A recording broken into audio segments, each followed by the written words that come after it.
नमो तस्स भगवतो अरहतो सम्मा सम्बुद्धस्स। नमामि बुद्धं गुणसागरन्तं नमामि धम्मं सुगतेन देशितं नमामि संघं मुनिराज सावकं। नमो बुद्धाय नमो धम्माय नमो संघाय। श्रद्धालु उपासक उपासिका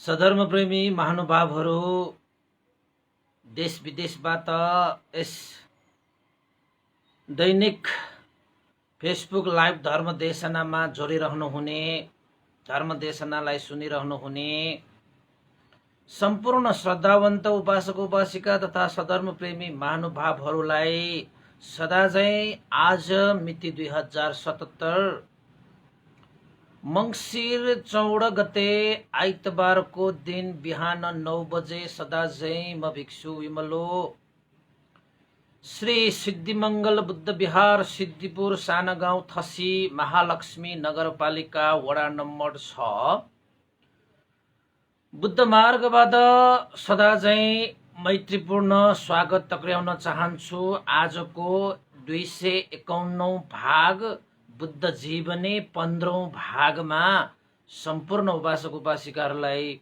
धर्म देशनाको निमित्त आह्वान गर्न चाहन्छु।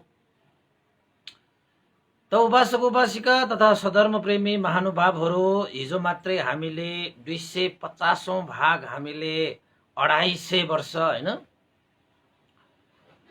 250 भाग भनौँ न, त्यति भाग चाहिँ हामीले चाहिँ सफलतापूर्वक सम्पन्न गरे जस्तो लाग्छ है। तपाईहरूको हिजोको एउटा चाहिँ तपाईहरूले 250औं भागको लागि जुन तपाईहरूले मैत्रीपूर्ण सन्देशहरू, तपाईहरूको अनुभवहरू, तपाईहरूको प्रतिक्रियाहरू र पब्लिक रिभ्यू भनिन्छ, त्यो कुराको एउटा भिडियो पनि मैले हिजो पस्किसकेको छु। तपाईहरूकै आफ्नो हृदयबाट प्रस्फुटन भएका ती वचनहरूले गर्दाखेरि चाहिँ भन्तेलाई अझै एउटा थप धर्म देशना गर्दै जाने एउटा उत्साह मिलेको छ है, एउटा चाहिँ हौसला अझै वृद्धि भइरहेको छ।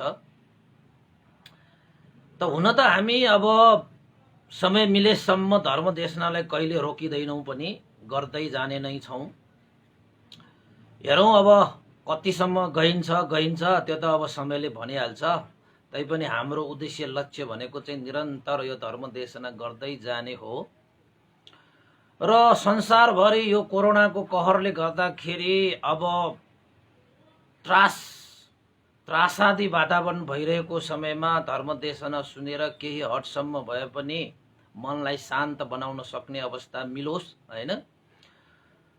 र अरू कार्यहरूमा समय दिन नमिल्ने नसक्ने अवस्थामा धर्म देशनालाई चाहिँ समय दिएर धर्म देशना सुन्न पायो भने यो लौकिक सम्पत्ति मात्र होइन, यो लोकोत्तर सम्पत्ति कमाइरहेको भनिन्छ यसलाई। त्यसैले तपाईहरूले मेरो दिन त त्यत्तिकै गइरहेको छ, खेर गइरहेको छ, समय खेर गइरहेको छ, 8-9 महिना भइसक्यो, यसरी चाहिँ कुनै पनि कार्यहरू सम्पादन गर्न पाइरहेको छैन, जीवन त तलै झर्यो कि भनेर कहिले नसोच्नुहोस्। धर्म जतिको महान कार्य, धर्म कमाउनुको जतिको महान सम्पत्ति, धर्मको मार्गमा हिँड्नु जस्तो महान मार्ग, धर्मको ज्योति जस्तो विशाल महान गम्भीर ज्योति, धर्म जतिको लक्ष्य अरू संसारमा के पनि छैन उपासक उपासिकाहरू। त्यसैले चाहिँ एक किसिमले कोरोनालाई राम्रो भन्न त मिलेन, त यसले धेरै जनजनको क्षति त गरेकै छ, त्रास दिएकै छ हैन, जीवनै उत्थान गरेको उठाएर लगेको छ, त्यो आफ्नो ठाउँमा छ। तर पनि हाम्रो यो चाहिँ धर्म देशना सुन्न पाएको पनि यो कोरोनाले गर्दाखेरि नै यतिका समय हामीले दिन पाएको पनि हो। र आजकल त अब मिडियामा चाहिँ हैन हामीले चाहिँ सुरु पनि गर्यौं हैन। अहिले त जो परम्परा जस्तै बनिरहेको छ, यो संसारभरि अनलाइनबाट तपाईको चाहिँ धर्म देशना, धर्मको क्लासहरू, धर्मको छलफलहरू हैन भर्चुअल मिटिङ आदि इत्यादि धेरै कुराहरू चाहिँ अहिले चाहिँ भइरहेको छ होइन। यो पनि एउटा चाहिँ सकारात्मक विषय पनि हो। र हामीले पनि अब चाहिँ सुरुदेखि लकडाउनको पहिलो चैत्र 11 गतेदेखि हामीले सुरु गरेका थियौँ र अहिलेसम्म पनि निरन्तरता हामीले दिइरहेकै छौँ। तपाईँहरूको पनि साथ सहयोगले गर्दाखेरि त्यसलाई पनि एउटा चाहिँ हौसला मिलेकै छ र यसको लागि चाहिँ श्रोतावृन्द, श्रद्धालु उपासक उपासिका, धर्मप्रेमी महानुभावहरू है, अब काठमाडौँ बाहिर, उपत्यका बाहिर, यति मात्र होइन विदेशका चाहिँ उपासकहरूले चाहिँ अब हिजो तपाईँहरूले चाहिँ सुन्नु पनि भयो होला।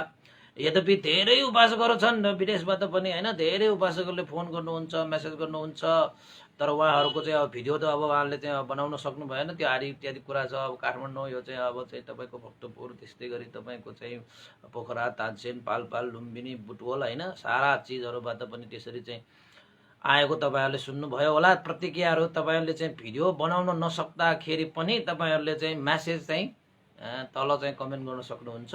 म चाहिँ हेर्दैछु। आजसम्म कसले चाहिँ अब भिडियो नबनाएकाहरू उपासक उपासिकाहरू पनि हुनुहुन्छ र उहाँहरूले कसरी चाहिँ कमेन्ट गरिरहनु भएको छ भन्ने कुराहरू पनि त्यो एउटा चाहिँ धर्म देशनालाई निरन्तरता दिनको लागि एउटा चाहिँ हौसला बनोस् भनेर चाहिँ त्यो बनाएको भयो 250औं भागमा। त्यसैले चाहिँ अब आज हामी 251औं भागमा छौँ र हाम्रो यो धर्म देशनाको यात्रालाई, यो धर्म यात्रालाई निरन्तर जारी नै राख्नेछौँ। तपाईँहरू हिँड्नको लागि, सँगै हिँड्नको लागि तयार भइदिनुहोस्। अगाडि पनि होइन, पछाडि पनि होइन, हिँड्ने भनेको त सँगै हिँड्ने हो है। त्यसैले चाहिँ साथ दिनुहुनेछ, धर्म देशना सुनिदिनु हुनेछ, लाइक गरिदिनु हुनेछ, कमेन्ट गरिदिनु हुनेछ र पछि पनि हामीले एउटा चाहिँ पब्लिक रिभ्यू भनेर एउटा चाहिँ फेरि पनि एउटा भिडियो क्लिप्स त अवश्य पनि बनाउने विचार नै छ। पछि चाहिँ अहिलेलाई नहालौँ होइन, अब बनाइसक्यो। अब केहीले चाहिँ अब हिजो दिउँसो मात्र पठाउने उपासक उपासिकाहरू पनि छन् होइन, तर उहाँहरूको चाहिँ समावेश गर्न पाइनँ। किन त भन्दाखेरि भिडियो बनाउँदाखेरि अलिक टाइम लाग्छ, त्यसैले कतिको त मैले समावेश गर्न पाइनँ। अब उहाँहरूको चाहिँ अब पछिल्लो भागमा चाहिँ अवश्य पनि ती अनुभव प्रतिक्रियाहरू चाहिँ पछि समावेश गर्ने वचन पनि दिन चाहन्छु होइन। त उपासक उपासिकाहरू, यो भयो हाम्रो चाहिँ धर्मयात्राको क्रममा भइरहेका गतिविधिहरूको काम कुराहरू चाहिँ हामीले गऱ्यौँ र अब चाहिँ हामी सुरु गरौँ धर्म देशनातिर। त धर्म देशना हिजो हामीले कहाँसम्म पुर्याएका थियौँ त भन्दाखेरि भगवान बुद्धले पञ्चभद्र वर्गीय भिक्षुहरूलाई धर्मचक्र प्रवर्तन देशना गर्नुभएको, यानि कि अषाढ पूर्णिमाको दिन भगवान बुद्धले वैशाख पूर्णिमाको दिन प्राप्त गर्नुभएको सर्वज्ञ ज्ञान सम्यक सम्बुद्ध भइसकेपछि पहिलो पटक उहाँले यो संसारको लागि महाकरुणा चित्त राखेर लोक उद्धारको लागि, मनुष्य देव ब्रह्माहरूको लागि सम्पूर्ण दुःखबाट मुक्त भएको निर्वाण पदको ढोका खोल्नु भएको धर्म देशनालाई नै हामी धर्मचक्र प्रवर्तन सूत्र भनेर भनिन्छौँ हैन। त्यही धर्मचक्र सूत्र देशना पछि पञ्चभद्र वर्गीय भिक्षुहरू मध्येमा ज्येष्ठ पण्डित कौण्डन्य ब्राह्मण हैन, कौण्डन्य भिक्षुले श्रोतापन्न फल प्राप्त गरी लिए। त भगवान बुद्धले के भन्नुभएको थियो? अन्यासीवत भोकन्दन्यो, अन्यासीवत भोकन्दन्यो, अन्यासीवत भोकन्दन्यो। कौण्डन्य भिक्षुले चाहिँ ज्ञान प्राप्त गरी लिए, ज्ञानलाई बुझी लिए, जानी लिए भनेर भगवान बुद्धले आफ्नो मुखार बिन्दुबाट त्यस्तो एउटा शब्द प्रस्फुटन गर्नुभएको थियो। त्यसको माने के हो त भन्दाखेरि सबभन्दा पहिला यो संसारमा मनुष्यहरू मध्येमा भगवान बुद्धको धर्मलाई धारण गरी लिने, पालन गरी लिने, जानी लिने, बुझी लिने को हो त भन्दाखेरि कौण्डन्य भिक्षु। त्यसैले कौण्डन्य भिक्षुलाई अन्यासीवत भोकन्दन्यो भन्नुभएको कारणै के हो त भन्दाखेरि यो संसारमा त्यसरी ज्ञान लाभ गर्नेहरूमा सबभन्दा अग्र व्यक्तित्व भनेको को रहेछ त? कौण्डन्य भिक्षु। यो कुरा पनि उपासक उपासकहरूले याद गरिराख्नुहोस् है, नोट गरिराख्नुहोस् है। यस्ता धेरै कुराहरू छन् हामीले चाहिँ देशना सुन्दै गर्दाखेरि नोट गर्दै जानुपर्ने कुराहरू पनि छन् हैन। त त्यसरी भगवान बुद्धले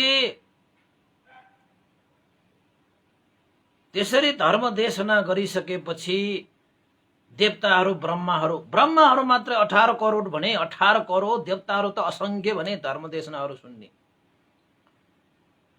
त्यति देवता र ब्रह्माले त्यस्तो धर्म अवबोध गरी लिए हैन। त त्यसपछि अब घटनाक्रमलाई चाहिँ अगाडि बढाउँ त पहिलो पूर्णिमाको दिन भगवान बुद्धको देशनाबाट कौण्डन्य भिक्षु चाहिँ तपाईको श्रोतापन्न फलमा प्रतिष्ठित भए, यानी मार्ग फलमा प्रतिष्ठित भए। यानी कि अब श्रोतापन्न भनिसकेपछि धेरै भन्दा धेरै जन्म लिनु परे तापनि 7 जन्म भन्दा बढी यो संसारमा अब जन्म लिएर दुःख भोग गर्नुपर्ने अवस्था छैन हैन। त्यस्तोलाई सत्काय दित्य हुचि किच्छा र शीलवर्त परामर्श यी कुराहरूबाट मुक्त भइसकेको व्यक्ति जसलाई श्रोतापन्न भनेर भनिन्छ, बुद्ध धर्म संघ प्रति अगाध श्रद्धा भएर जीवन समर्पण भइसकेको जस्तो व्यक्ति भयो कौण्डन्य भन्ते चाहिँ, कौण्डन्य भिक्षु चाहिँ हैन।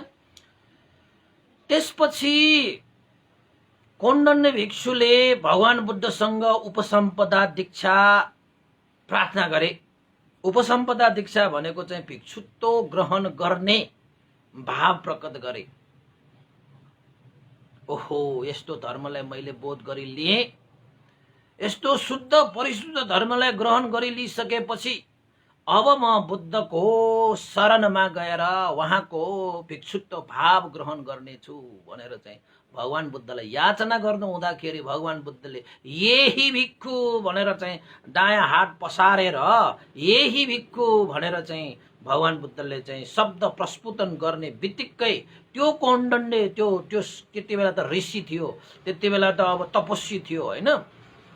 त भगवान बुद्धले यही भिक्षु भन्ने बित्तिकै त्यो तपस्वीको त्यो दारे जुङ्गा त्यो कपाल हैन सबै एक मुस्तल लोप भएर गएर चाहिँ यही भिक्षु भन्ने शब्दद्वारा कौण्डन्य भिक्षु चाहिँ भिक्षुत्व भावमा प्रकट हुन आयो। चिवर धारण त्यत्तिकै उत्पन्न भएर आए, दारी जुङ्गा लोप भएर गए, केस पनि लोप भएर गए, मानव मास्तवीर हैन। अहिलेका भिक्षुहरू जस्तो हामीहरू जस्तै सिधै केस शेष काटिरहनु पर्ने, चिवरहरू चाहिँ यो चाहिँ चराइरहनु पर्ने, यो लगाइरहनु पर्ने, कुनै पनि अवस्था कुनै पनि कार्य गर्नु पर्यो।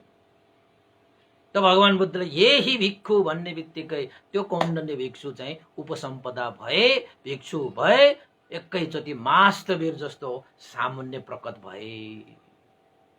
त्यस्तोलाई यही भिक्षु उपसम्पदा दीक्षा भनेर भनिन्छ उपासक उपासिका। त्यसको लागि त यही भिक्षु उपसम्पदाबाट भिक्षु हुनको निमित्त पहिला पहिलाको जन्महरूमा थुप्रै पारमिता गुण धर्महरू सम्पादन गरेर आउनुपर्छ। त्यस्तै गरी तपाईहरुको चिवर पात्र पनि दान गरेर आएको हुनुपर्छ।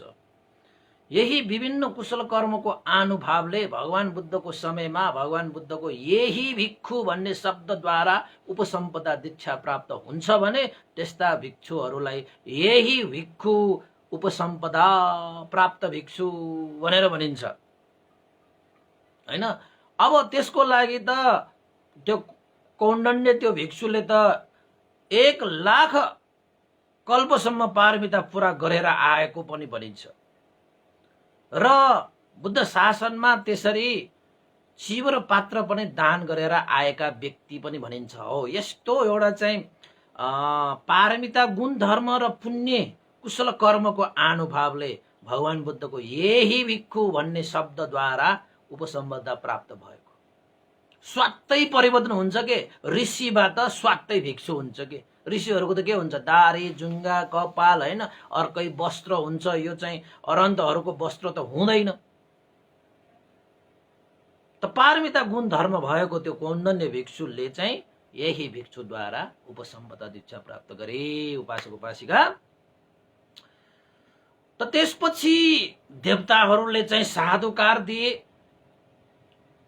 देवताहरूको पनि तपाईँको चाहिँ भूमि देवताहरू, त्यही चतुर महाराजीका देवताहरू, त्यस्तै गरी त्यो देवताहरूको पनि चाहिँ तह तह तह तह तह भगवान बुद्धले धर्मचक्र प्रवर्तन गरे, भगवान बुद्धले निर्वाणको ढोका खोल्नु भयो होइन, आदि इत्यादि धर्मचक्र सूत्र देशनाको कारणबाट धर्मको त्यो उद्घोष देवताहरूले गरे। देवताहरूबाट देवताहरूको यो चाहिँ लेभल होइन, यो तह तह हुँदा हुँदा हुँदा हुँदा हुँदा हुँदा हुँदा ब्रह्मलोकसम्म तपाईँको 16वटा ब्रह्मलोक, 6वटा देवलोक र 16वटा ब्रह्मलोकसम्म पनि त्यो देवताहरूको त्यो एउटा चाहिँ घोषणा, धर्म उद्घोष भनेर भनिन्छ।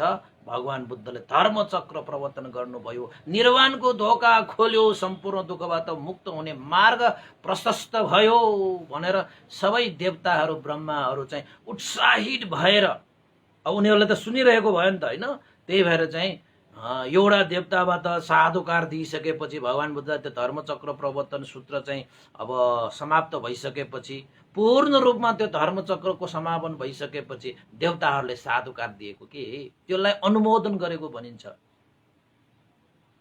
त अनुमोदन गर्दै जाँदाखेरि एउटा देवलोकबाट अर्को देवलोकमा सुनियो, त्यो देवलोकको देवताहरूले पनि साधुकार दिए, ओहो भगवान बुद्धले चाहिँ धर्मचक्र प्रवर्तन गर्नुभयो, निर्वाणको ढोका खोल्यो, निर्वाणको मार्ग प्रशस्त भयो, दुःखबाट मुक्त हुने त्यो अवस्था प्राप्त भयो भन्दै उनीहरू हर्षित भएर अनुमोदन गर्दै प्रति वाक्यका साथ चाहिँ सबैले साधुकार दिए। साधुकार दिँदै दिँदै दिँदै दिँदै 6वटा देवलोकसम्म पनि साधुकार दियो। त्यसपछि 16वटा ब्रह्मलोकसम्म पनि ब्रह्मदेवले एकपछि अर्को देवलोकमा सुन्दै सुन्दै त्यो चाहिँ होइन साधुकार दिएको अर्को देवलोकले सुन्यो, फेरि त्यो आएको देवलोक, त्योभन्दा माथिको देवलोकले ब्रह्मलोकले सुन्दै गर्दाखेरि 6वटा ब्रह्मलोक र 16वटा ब्रह्मलोक का देवता र ब्रह्महरूले चाहिँ साधुकार दिइसकेपछि यति यो चाहिँ 10 सहर्ष लोक धातु भनिन्छ त्यो नै कम्पित भएको रे। कति मात्र त्यो देवता र ब्रह्माहरूले साधुकार दिए होला, भगवान बुद्धले त्यति एउटा कृतज्ञ जाहेर गरेको के साधु साधु साधु साधु भनेको बाबा। अब हामी पनि एकचोटि चाहिँ मान्छेहरू एकै नासले एक ठाउँमा चाहिँ जम्मा भएर करायो भने कति हलचल हुन्छ। त्यसरी नै अब चाहिँ देवताहरू ब्रह्माहरू चाहिँ होइन यो त्रिलोक 10 सहर्ष धातु 10 लोक धातु नै कम्पिट हुने गरी त्यहाँ चाहिँ साधु अनुमोदन भयो रे भगवान बुद्धको त्यो धर्मचक्र प्रवर्तन सूत्र देशनापछि।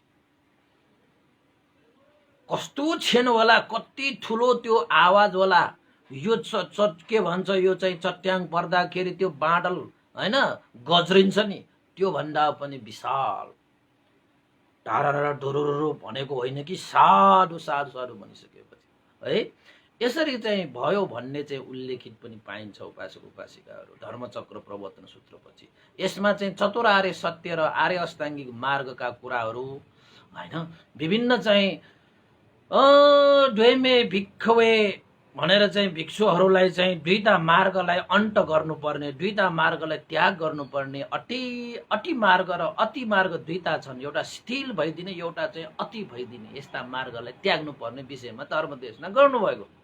त कौण्डन्य भिक्षुले त भिक्षुत्व ग्रहण पनि गरे, उपसम्पदा पनि यही भिक्षुबाट उपसम्पदा दीक्षा पनि प्राप्त गरे।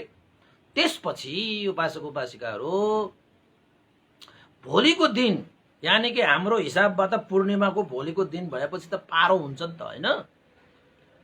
अब त्यो दिनमा चाहिँ तपाईको वप्प नामक त्यो ऋषि भनौँ अहिलेलाई वप्प भिक्षुले अब किन त्यसरी एक जना चाहिँ भोलिको दिनमा वप्प भिक्षुले चाहिँ श्रोतापन्न फल प्राप्त गरे। त्यसको भोलिपल्ट चाहिँ भद्दियाले त्यो श्रोतापन्न फल प्राप्त गरी लिए। त्यसपछि अर्को दिन चाहिँ तपाईको महानाम भिक्षुले चाहिँ श्रोतापन्न फल प्राप्त गरी लिए र अर्को फेरि दिन चतुर्दशीको दिनमा चाहिँ अश्वजी भिक्षुले श्रोतापन्न फल लाभ गरी लिए। एक दिन कौण्डन्य त्यो भिक्षुले, दोस्रो दिन वप्पले, तेस्रो दिन भद्दिएले, चौथौं दिन महानामले र पाँचौं दिनमा अश्वजी भिक्षुले चाहिँ श्रोतापन्न फल लाभ गरी लिए। यो कुरा पनि याद गरिराख्नुहोस् है, एकैचोटि सबैले लाभ गरेको होइन श्रोतापन्न चाहिँ, एक दिन बिराएर। किन त भन्दाखेरि भोलिपल्ट ओप्पलाई भगवान बुद्ध सामुन्ने, भगवान बुद्ध त्यही वर्षावास होइन, त्यो सारनाथमै ऋषिपतन मृगदा वनमै त्यहाँ वर्षावास उहाँ भगवान बुद्ध त्यहीँ बस्नुभयो। त्यसपछि भिक्षाटनको लागि अरू भिक्षुहरू चाहिँ भिक्षाटनको लागि जानुभयो। त ओप्प भिक्षु चाहिँ भगवान बुद्ध समुन्ने बसिरहेको हुनाले भगवान बुद्धले ओप्पलाई धर्म देशना गर्नुभयो। त ओप्प पनि त्यसपछि त दोस्रो दिनमा ओप्प पनि के भयो, पूर्णिमाको भोलिपल्ट त ओप्प पनि तपाईँको श्रोतापन्न फलमा प्रतिष्ठित भए। त्यसपछि अब भिक्षाटन चाहिँ तपाईँको चाहिँ पालै पालो जाने क्रममा भद्दीय भिक्षु पनि तपाईँको श्रोतापन्न फलमा प्रतिष्ठित भए। त्यसको भोलिपल्ट दिन महानाम भिक्षु पनि प्रतिष्ठित भए। त्यसको भोलिपल्ट पनि तपाईँको अश्वजी भिक्षु पनि श्रोतापन्न फल पाए। जुन जुन भिक्षुहरूले श्रोतापन्न फल पाए भगवान बुद्ध सामुन्ने गएर ती भिक्षुहरूले चाहिँ तपाईँको भिक्षुत्व ग्रहण गर्नको निमित्त याचना गरे र अन्तमा भगवान बुद्धले सबै पञ्चभद्र वर्गीय भिक्षुहरूलाई चाहिँ यही भिक्षु भनेर चाहिँ के गर्नुभयो, उपसम्पदा दीक्षा प्रदान गर्नुभयो। त्यो पञ्चभद्र वर्गीय भिक्षुहरू चाहिँ चतुर्दशीको दिनसम्ममा पञ्चभद्र वर्गीय भिक्षुहरू सबैले तपाईँको श्रोतापन्न फल प्राप्त गरी लिइसक्नु भएको थियो। त्यस्तै गरी तपाईँको चाहिँ अब आयो पञ्चमीको दिन। पञ्चमीको दिन भगवान बुद्धले सबै पञ्चभद्र वर्गीय भिक्षुहरू, अहिले त श्रोतापन्न त भइसकेका छन्, सबै 5 जना भिक्षुहरू चाहिँ श्रोतापन्न भइसकेका छन्। ती सम्पूर्ण 5 जना भिक्षुहरूलाई पञ्चमीको दिनमा भगवान बुद्धले पञ्चभद्र वर्गीय भिक्षुहरूलाई आह्वान गर्नुभयो धर्म देशना सुन्नको निमित्त। किन त भन्दाखेरि मार्गफल निर्वाण धर्मको लागि ती पञ्चभद्र वर्गीय भिक्षुहरूले बुद्ध शासनको सबभन्दा कान्छो श्रोतापन्न फल मात्रै प्राप्त गरी लिएका हुन्, अरहन्त फल प्राप्त गरी लिइसकेका थिएन। त अरहन्त फल प्राप्त गरी लिइसकेपछि मात्रै सम्पूर्ण दुःखबाट मुक्त हुने हो। श्रोतापन्न मात्रै हुँदाखेरि पनि 7 जन्मसम्म त तपाईँको चाहिँ जन्म लिइरहनु पर्ने नै हुन्छ र 7 जन्मपछि भने चाहिँ निश्चित रूपमा दुःखबाट मुक्त चाहिँ अवश्य हुन्छ। तर अरहन्त फल प्राप्त गरी लिइसकेका व्यक्तिहरूले यही जीवनमा दुःखबाट मुक्त भए। यही जीवनमा यद्यपि उसको आयु संस्कार बाँकी रहे तापनि अब त्यो संस्कार, यो चाहिँ काय संस्कारलाई त्याग गर्नु सिवाय अरू कुनै पनि दुःख हुँदैन। अब त्यो काय त्याग गर्नु परेमा पनि अब यो त स्वभाव धर्म हो, त्याग नै पर्छ भनेर त्यसमा पनि कुनै दुःख हुँदैन। अरहन्त फल भने त्यस्तो। त भगवान बुद्धले 4 जना अब कौण्डन्य, ओप्प, भद्दीय, महानाम, अश्वजी भन्ने पञ्चभद्र वर्गीय भिक्षुहरूलाई पञ्चमीको दिन सबै भिक्षुहरूलाई आफ्नो सामुन्ने धर्म देशनाको लागि आह्वान गरिसकेपछि अब भगवान बुद्धको शासनमा हैन पञ्चभद्र वर्गीय भिक्षुहरूको पनि अब के भयो, संघको पनि उत्पत्ति भयो। याद गर्नुस्, निर्वाण पद प्राप्त गर्नको लागि, यो संसारको उद्धारको लागि 4 असंख्य 1 लाख कल्पसम्म पारमिता, 10वटा पारमिता, 10 उपपारमिता, 10 परमत्थ पारमिता पूरा गर्नु भई, पंच महापरित्याग गर्नु भई मनुष्य देव ब्रह्माहरूको शास्ता बन्नको लागि, सर्वज्ञ ज्ञान प्राप्त गर्नको निमित्त, बुद्धत्व ज्ञान प्राप्त गर्नको निमित्त नेपालको लुम्बिनी बगैँचामा वैशाख पूर्णिमा शुक्रबारको दिन सिद्धार्थ कुमारको रूपमा भगवान बुद्धले जन्म लिनुभयो। नेपालको छोरा भनेपछि बुद्ध पनि नेपालकै, अब भगवान बुद्धले नै धर्मलाई प्राप्त गरिलिनु भएको भनिसकेपछि धर्म पनि नेपालकै, अब बुद्ध रत्न पनि नेपालकै छोरो, अब धर्म रत्न पनि नेपालकै छोरोले प्राप्त भएकोले धर्म पनि नेपालकै रत्न भयो। र अर्को सङ्घ रत्न कहाँ को प्रादुर्भाव भयो त भन्दाखेरि त्यो सङ्घ रत्न जो 5 जना भिक्षुहरू छन् नि उपासक उपासिका, ती भिक्षुहरू पनि नेपालकै रत्नहरू हुन्। ती 5 जना ब्राह्मणहरू पनि नेपालकै कपिलवस्तुकै सुयोधन महाराजका पुरोहित ब्राह्मणहरू थिए, त्यसका छोराहरू थिए। त्यसैले चाहिँ सङ्घहरू पनि वास्तवमा सबभन्दा पहिला प्रादुर्भाव नेपालकै कुलपुत्रहरू नै सङ्घ रत्न हुन्। त्यसैले बुद्ध रत्न, धर्म रत्न, सङ्घ रत्न प्रादुर्भाव भएको यो राष्ट्रले आज खोइ किन बुद्ध रत्नलाई चिन्न नसकेको, धर्म रत्नलाई चिन्न नसकेको, सङ्घ रत्नलाई किन चिन्न नसकेको? नेपालीहरूले साँच्चै बुद्ध, धर्म, सङ्घ रत्नलाई चिन्न सक्यो र भनेर प्रश्न गर्ने ठाउँ छ है उपासक उपासिकाहरू। संसारमा सबभन्दा श्रेष्ठ रत्न मध्ये त्रिरत्न नै सर्वोत्कृष्ट, उत्तम पनि त श्रेष्ठ छ। र त्यस्तो रत्न भनेको नेपालको अहिलेको यो चाहिँ जुन चाहिँ त्रिरत्न भनेर हामी शरण गइरहेका छौँ, ती सम्पूर्ण रत्नहरू सबभन्दा सर्वप्रथम नेपालकै कुलपुत्रहरूले प्राप्त गरेका, नेपालकै कुलपुत्रहरू रत्न भएर चाहिँ जगमगाएका थिए उपासक उपासिकाहरू। त्यही रत्नबाट संसारभरि त्रिरत्नको त्यो रत्नहरू फिजाएका थिए। यति कुरा चाहिँ याद गर्नुहोस् उपासक उपासिका। बुद्ध रत्न नेपालकै, धर्म रत्न नेपालकै, सङ्घ रत्न पनि नेपालकै। ती पञ्चभद्र वर्गीय भिक्षुहरू पनि नेपालकै, तपाईँको नेपालकै तिनीहरू चाहिँ। हुन त उनीहरू चाहिँ ब्राह्मण थिए, त्यही भएर चाहिँ ब्राह्मणहरूले पनि अलिकति बुझ्नुपर्ने अवस्था छ। ओहो, ब्राह्मणहरू भनेका त भगवान बुद्धका चेलाहरू थिए त। सबै ब्राह्मणहरूले त भगवान बुद्धको शिक्षालाई आचरण गर्नुपर्ने थियो त। पहिलाका त्यत्र धुरन्धर विद्वान ब्राह्मणहरूले भगवान बुद्धको शिक्षालाई अपनाएर उनीहरूले चाहिँ मार्गफल प्राप्त गरी लिए। त अहिलेका त्यो हामी ब्राह्मण पण्डित हौँ भनेर भनिरहेकाहरूले पनि यसो विचार गर्ने हो कि त्यस्तो थियो उपासक उपासिकाहरू है। त सङ्घ रत्नको पनि प्रादुर्भाव भए, सङ्घ रत्नको पनि प्रादुर्भाव भए। तर त्यति बेलासम्म चाहिँ संसारमा भगवान बुद्ध मात्रै अरहन्त व्यक्ति थियो, अरू त श्रोतापन्न थिए होइन।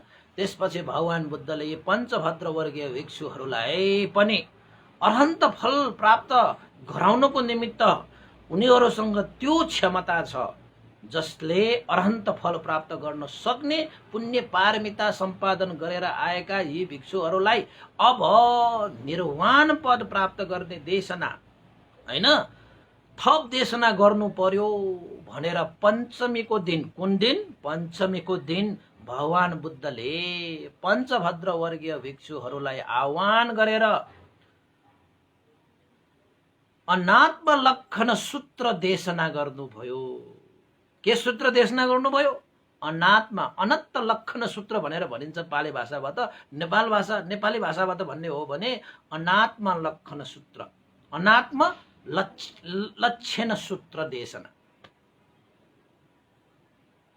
त भगवान बुद्धले भिक्षुहरूलाई चाहिँ 5 जना भिक्षुहरू चाहिँ अब ऋषि मुनिबाट च्युत भएर चाहिँ भिक्षुत्व ग्रहण गरिसकेका छन्। त पञ्चमीको दिनमा भगवान बुद्धले भन्नुभयो, हे भिक्षुगण, अब त भिक्षुगण भइसक्यो, हे भिक्षुहरू भइसक्यो अहिले त। त भगवान बुद्धले चाहिँ सम्बोधन गर्नुभयो, हे भिक्षुगण, रूप अनात्मा हो भनेर जानिलिनु। तपाईहरु पनि यो सुन्नुस् है, अनात्मा लक्षण सूत्रको देशना। अब अनात्मा लक्षण सूत्र भनेर छुट्टै देशना गर्नुपर्ने हो, तर यहाँ मैले सरसर्ती तपाईहरुले देशना गरिहाल्छु। त भगवान बुद्धले चाहिँ ती भिक्षुहरूलाई के भन्नुभयो त, हे भिक्षुगण, रूपलाई अनात्मा भनेर जानिलिनु। किन त भन्दाखेरि यो जुन रूप छ यो अनात्मा भनेर जानिलिनु पर्नको कारण के हो त भन्दाखेरि यो रूप म मेरो भन्ने भाव छैन। यदि यो रूपमा म मेरो भन्ने भाव रहेको भए यो रूप यो निकै शरीरमा रूप भनेर फेरि तपाईले नबुझ्ला, फेरि फसाद पर्ला। यो रूप भनेको यो जुन चाहिँ शरीर छ यो अनात्मा हो रे, अनात्मा भनेर जानिलिनु रे। अनात्मा भनेको के हो त भन्दाखेरि म मेरो भाव नभएकोलाई अनात्मा भनेर भनिन्छ। यो रूप कायमा म मेरो भाव छैन, त्यसैले यो रूप कायमा यो वृद्ध हुन्छ, यो रोग, यसमा रोग लाग्छ, यो परिवर्तन हुन्छ। यदि यो रूप काय हामीले भने जस्तो सधैँ स्थिर भइरहने, हामीले भने जस्तै निरोगी भइरहने हुनुपर्ने हो यदि आत्मा भाव भएको भए, तर यो शरीरमा दुःख आइपर्छ, यो शरीरमा रोग आइपर्छ, यो शरीरमा विघ्न बाधा आइपर्छ। त्यसैले यो रूप काय अनात्मा हो। म मेरो भन्ने भाव यो रूप कायमा छैन। म मेरो भन्ने भाव भइदिएको भए त यो रूप परिवर्तन नहोस् भनेर हामीले चाहना राख्ने बित्तिकै रूप परिवर्तन नहुनु पर्ने हो। यो रूप काय वृद्ध नहोस् भनेर हामीले चाहेको अनुसार यो रूप काय पनि वृद्ध नहुनु पर्ने हो। यो काय शरीरमा रोग नलागोस् भनेर हामीले चाहना गर्ने बित्तिकै यो रूप कायमा रोग नलाग्नु पर्ने हो। यदि यो रूप काय आत्मा भाव भएको भए, म मेरो भएको भए हामीले भने जस्तो हुनुपर्ने थियो, तर यो शरीरमा त्यसो हुँदैन। म मेरो हामीले चाहे जस्तो यो रूप काय शरीरमा के पनि छैन, ऊ परिवर्तन भइरहन्छ। त्यो शरीरमा रोग पनि लाग्न सक्छ, दुःख पनि आइपर्न सक्छ, भय अन्तराय पनि आइपर्न सक्छ। हामीले चाहे जस्तो रोग नलागोस्, दुःख नआओस्, भय नआओस्, अन्तराय नआओस् भन्दैमा यो शरीरमा दुःख रोग शोक नआउने भन्ने हुँदैन। त्यसैले हे भिक्षुगण, यो रूप काय अनात्मा हो भनेर जानिलिनु। यो रूप कायमा म मेरो भन्ने भाव कुनै पनि छैन। त्यसैले हे भिक्षुगण, यो रूप कायलाई के भनेर जानिलिनु? अनात्मा भनेर जानिलिनु। हे भिक्षुगण, के यो शरीर आफूले भने जस्तो म मेरो भनेर जुन हामीले भनिरहेका छौं, के यो शरीर आफूले भनेको जस्तो छ भन्थे? छैन। कहाँ यो शरीर चाहिँ अब आफूले भने जस्तो हुन्छ र त भगवान शास्त्र। त्यसैले आफूले भने जस्तो नभएको यो रूप काय अनात्मा हो भनेर जानिलिनु। आफूले भने जस्तो त छैन यो शरीर, आफूले चाहना गरेको जस्तो त छैन यो शरीर। हामीलाई रोग मन पर्दैन, हामीलाई वृद्धता मन पर्दैन, हामीलाई दुःख मन पर्दैन, हामीलाई भय अन्तराय मन पर्दैन। यदि आत्मा भाव भएको भए यो रूप कायमा रोग नहुनु पर्ने, दुःख नहुनु पर्ने, हैन, यसमा चाहिँ वृद्ध नहुनु पर्ने, भय अन्तराय नहुनु पर्ने हो। यदि मेरो म भन्ने भाव रहेको भए, म मेरो भन्ने भाव नरहेकै कारणले गर्दाखेरि हामीले दुःख नहोस् भनेर चाहना गर्दा गर्दै पनि यो शरीरमा यो रूप कायमा दुःख आइपर्छ, शोक आइपर्छ, रोग आइपर्छ, भय अन्तराय विघ्न बाधा आइपर्छ। त्यसैले यो रूप कायलाई अनात्मा भनेर बुझिलिनु हे भिक्षुगण भनेर भगवान बुद्धले सबभन्दा अनन्त लक्षण सूत्र देशनामा यो कुरालाई पञ्चभद्र वर्गीय भिक्षुहरूलाई पञ्चमीको दिनमा देशना गर्नुभयो। अब तपाईहरूलाई पनि म सोध्छु, के यो शरीर म मेरो भन्ने भाव यो शरीरमा तपाईले राख्न सक्नुहुन्छ? तपाईकै हो भन्ने तपाईलाई लाग्छ त्यो शरीर? यो रूप म मेरो भन्ने भाव कहाँनिर छ र? एक दिन तपाईले म मेरो भनिरहेको यो शरीर तपाईले चाहना गर्दा गर्दै वृद्ध अवस्थामा पुग्छ, अशक्त अवस्थामा पुग्छ, रोगी अवस्थामा पुग्छ, चाउरिँदै जान्छ, कुहिँदै जान्छ, धल्किँदै जान्छ, सुक्दै जान्छ, गल्दै जान्छ। एक न एक दिन नचाहँदा नचाहँदै तपाईले यो शरीरलाई चाहिँ त्यागेर जानुपर्छ। तपाईको होइन, यो शरीरलाई त त्यागेर जानुपर्छ। तपाईको भए त तपाईले लिएर जान्थ्यो, तपाईको भए त तपाईले पोको पार्थ्यो। म मेरो भन्ने भाव भइदिएको भए त रोग नलाग भनेपछि नलाग्नु पर्ने थियो, वृद्ध नहोस् भनेर पछि त नहुनु पर्ने थियो नि त। यो शरीर आफ्नो भइदिएको भए त खोइ त भएको, ऊ आफ्नै तालमा हिँडिरहेको छ। हाम्रो केही बस चल्दैन उपासक उपासिकाहरू। यो शरीर यो रूपमा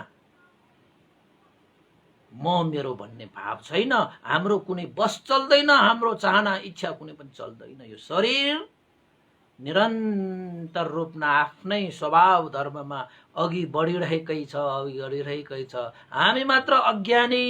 यो मेरो शरीर मैले भने जस्तो हुनुपर्छ। हामी त कस्ता छौं त भन्दाखेरि आफूले धारण गरिरहेको यो शरीर त आफूले भनेको जस्तो छैन। हामी अरूले मैले भने जस्तो गरेन भनेर चाहिँ दुखी हुने मान्छे कि। जबकि आफू नै आफूले भने जस्तो छैन भने अरूलाई आफूले भने जस्तो राख्न खोज्ने त्यो पण्डित हो कि त्यो मूर्ख हो तपाईँ आफै बुझ्नुहोस् न उपासक उपासिका। यतिका धर्म देशना सुनिसकेपछि त हाम्रा उपासक उपासिकाहरू पनि कम्ता प्रज्ञावान होइन होला नि। अहिले त तपाईँ धर्ममा चाहिँ पिएचडी भइसक्यो। अहिले त तपाईँ 250 भाग भनेपछि कम्ता हो र होइन? धर्मको पिएचडी भइसक्यो, तपाईँ डक्टर भइसक्यो, तपाईँ धर्मको डक्टर होइन? त उपासक उपासिका भगवान बुद्धले भन्नुभयो, हे भिक्षुहरू, रूप अनात्मा हो भने यो रूप नित्य हो कि अनित्य हो भनेर सोध्नुभयो कि। याद गर्नुहोस् है, याद गर्नुहोस् है। त भिक्षुहरूलाई भगवान बुद्धले सोध्नुभयो, हे भिक्षुहरू, यो रूप अनात्मा हो भनेर बुझिलिनु है। यो कारणले गर्दाखेरि भनेर पनि बुझाउनु भयो। के कारणले गर्दाखेरि म मेरो भन्ने यो हाम्रो यो शरीरमा हाम्रो कुनै पनि बस चल्दैन। उसको स्वभाव अनुसार ऊ जाँदै गर्छ, जाँदै गर्छ, वृद्ध पनि हुँदै जान्छ। म वृद्धलाई रोक्छु। यो शरीरमा कहिले रोगी नलाग्ने किसिमले म हेर्छु। कहाँ सकिन्छ? त्यो सक्ने कुरै होइन। त्यो त स्वभाव धर्म अनुसार हिँडिरहन्छ उपासक उपासिकाहरू। हामीहरू मात्रै हो पछि पछि लागिरहने। तर वास्तवमा तपाईले जतिसुकै म मेरो भनेर यो शरीरलाई चाहिँ तपाईले चाहिँ जतिसुकै वृद्धबाट बचाउँछु भनेर हिँड्दाखेरि पनि सकिँदैन, मरणबाट बचाउँछु भन्दा पनि सक्दै सक्दैन। किन भन्दाखेरि अनात्मा स्वभाव छ के यो शरीरमा, यो रूपमा। त भिक्षुहरूले भन्थे यो रूप अनात्मा हो भनेर स्वीकार्नु भयो। यो रूपमा म मेरो भन्ने भाव छैन, आफूले चाहे जस्तो छैन यो शरीर। नत्र त हामी जहिले पनि चाहिँ राम्रै भएर बसिरहन मन लाग्छ, राम्रै भएर बसोस् यो शरीर भन्यो भने त राम्रै नै भइरहनु पर्ने नि। तर हुँदैन त होइन? हामीले चाहे जस्तो हुन्छ र? कहाँ हुन्छ? के पनि हुँदैन। त भिक्षुहरूले चाहिँ रूप अनात्मा भनेर भन्नुभयो। त्यसपछि भगवान बुद्धले सोध्नुभयो, हे भिक्षुहरू, रूप अनात्मा हो भने यो रूप नित्य हो कि अनित्य हो भनेर प्रश्न गर्नुभयो। अब तपाईहरुलाई पनि सोध्नुपर्छ। यो अनात्म लक्षण सूत्रमा त त्यसरी प्रश्न उत्तरको कार्यक्रम छ है फेरि। ल भन्नुस् त, अनात्मा स्वभाव भएको यो रूप नित्य हो कि अनित्य हो? ल भन्नुस् त। तपाईहरु पनि त अहिले चाहिँ धर्ममा पिएचडी गरिसक्नु भएको भएपछि त उत्तर त आइहाल्छ, आउँदैन र? आइहाल्छ नि, किन आउँदैन? अनात्म स्वभाव भएको, अब तपाईँहरूलाई थाहै छैन यो अनात्म भनेर त थाहा पाउनु भयो नि त। यो रूप तपाईँहरूको बसमा त छैन, छ त छैन नि भनेपछि अनात्म भएन। त्यसैले यो रूप अनात्मा भइसकेपछि यो रूप नित्य हो कि अनित्य हो भनेर प्रश्न गर्नु हुँदाखेरि ती पञ्चभद्र वर्गीय भिक्षुहरूले चाहिँ उत्तर दिनुभयो, भगवान शास्ता रूप अनित्य हो। ल हेर्नुहोस् है, अब अनित्य भनेको के हो? स्थिर नभएको, परिवर्तनशील भएको। अहिले हामी परिवर्तन भइसकेका छौं। हामी धर्म देश नसुन्नु अगाडि तपाईँ अर्कै थियो, अहिले अर्कै भइसक्नु भएको छ। म हेर्दाखेरि अनुहार यस्तै छ, तर पनि यो धेरै परिवर्तन भइसकेको छ। भित्रभित्र त यति उत्पत्ति विनाश भएर गइसकेको छ। उपासक उपासिकाहरू नदेखेको मात्रै हो। हिजोको र आजको फरक भइसक्यो, एकछिनमै फरक हुन्छ। अब हिजोको र आजको त कति फरक हुन्छ उपासक उपासिकाहरू। त्यसै भए फतोरी ल्याख्नुहोस् न, बच्चा बेलाको फोटो र अहिलेको कति फरक छ। त भिक्षुहरूले चाहिँ भगवान शास्तालाई उत्तर दिनुभयो, भगवान शास्ता रूप अनित्य हो। किन अनित्य? एक सेकेन्डलाई 100 भाग लगाउँदाखेरि पनि त्यो 1 सेकेन्डको 100 भागको 1 भाग पनि यो रूप भनेको स्थिर भएर रहँदैन। यो त परिवर्तनशील छ। यो संसारमा जति पनि छन् सबै परिवर्तनशील छ। कुनै पनि चीज स्थिर भएर रहँदैन। कोही चाँडो परिवर्तन होला, कोही ढिलो परिवर्तन होला आफ्नो स्वभाव अनुसार, तर परिवर्तन चाहिँ पक्का छ। कुनै पनि चीज, कुनै पनि जीव, कुनै पनि जन्तु, कुनै पनि ठोस पदार्थ, जीव निर्जीव, कुनै पनि चीज यो संसारमा स्थिर भनेको छैन, परिवर्तनशील छ। परिवर्तनशील छ, त्यसलाई नै के भनिन्छ? अनित्य। नित्य यो संसारमा केही पनि छैन। सदा सर्वदा परिवर्तन भइरहेको छ। नित्य रूपमा कुनै पनि चीज बस्दैन।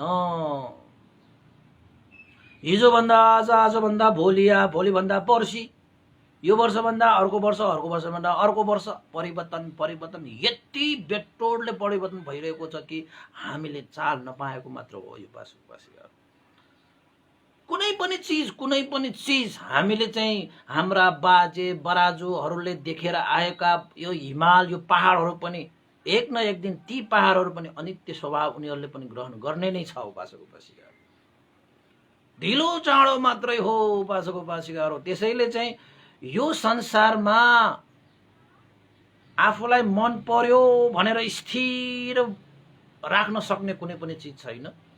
आफूलाई मन परेन भनेर सदा कहिले पनि नआओस्, उत्पन्न नहोस् भनेर बस्न सक्ने अवस्था पनि छैन। त्यसैले संसारमा तपाईको हेर्नुहोस्, कालो केस अहिले चाहिँ यसो ऐनामा हेर्यो भने त सेतो भइसकेको हुन्छ। चिप्ला चिप्ला पुक्क पुक्क परेको यो गालाहरू अनुहारहरू अहिले चाहिँ अनुहारमा हेर्दै गऱ्यो भने चाउरी चाउरी परेर आइसकेको हुन्छ। दाँतहरू बलिया बलिया थिए, अहिले त देखाउनुको लागि मात्र हो। अब धेरै टोक्न पनि सकिँदैन। अब कुन चाहिँ बेला हो त्यो चाहिँ टुक्लुक टुक्लुक यो दाँत पनि खस्ने बेला हुन लागिसकेको उपासक उपासिकाहरू। खम्बा जस्ता बलिया बलिया खुट्टा हातहरू चाहिँ अहिले लुलो लङ्ग्रो जस्तो हुन थालिसकेको छ। ढाडहरू त हँसिया जस्तो भएर आउँछ, हेर्दै जानुहोस् न। तपाईँका नसाहरू यसरी फुलेर आउँछ, हेर्दै जानुहोस् न।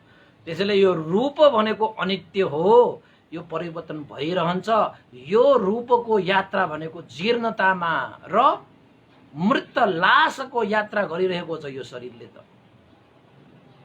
हिजो भन्दा आज तपाईँ चाहिँ मरणसँग नजिक भइसक्नु भएको छ।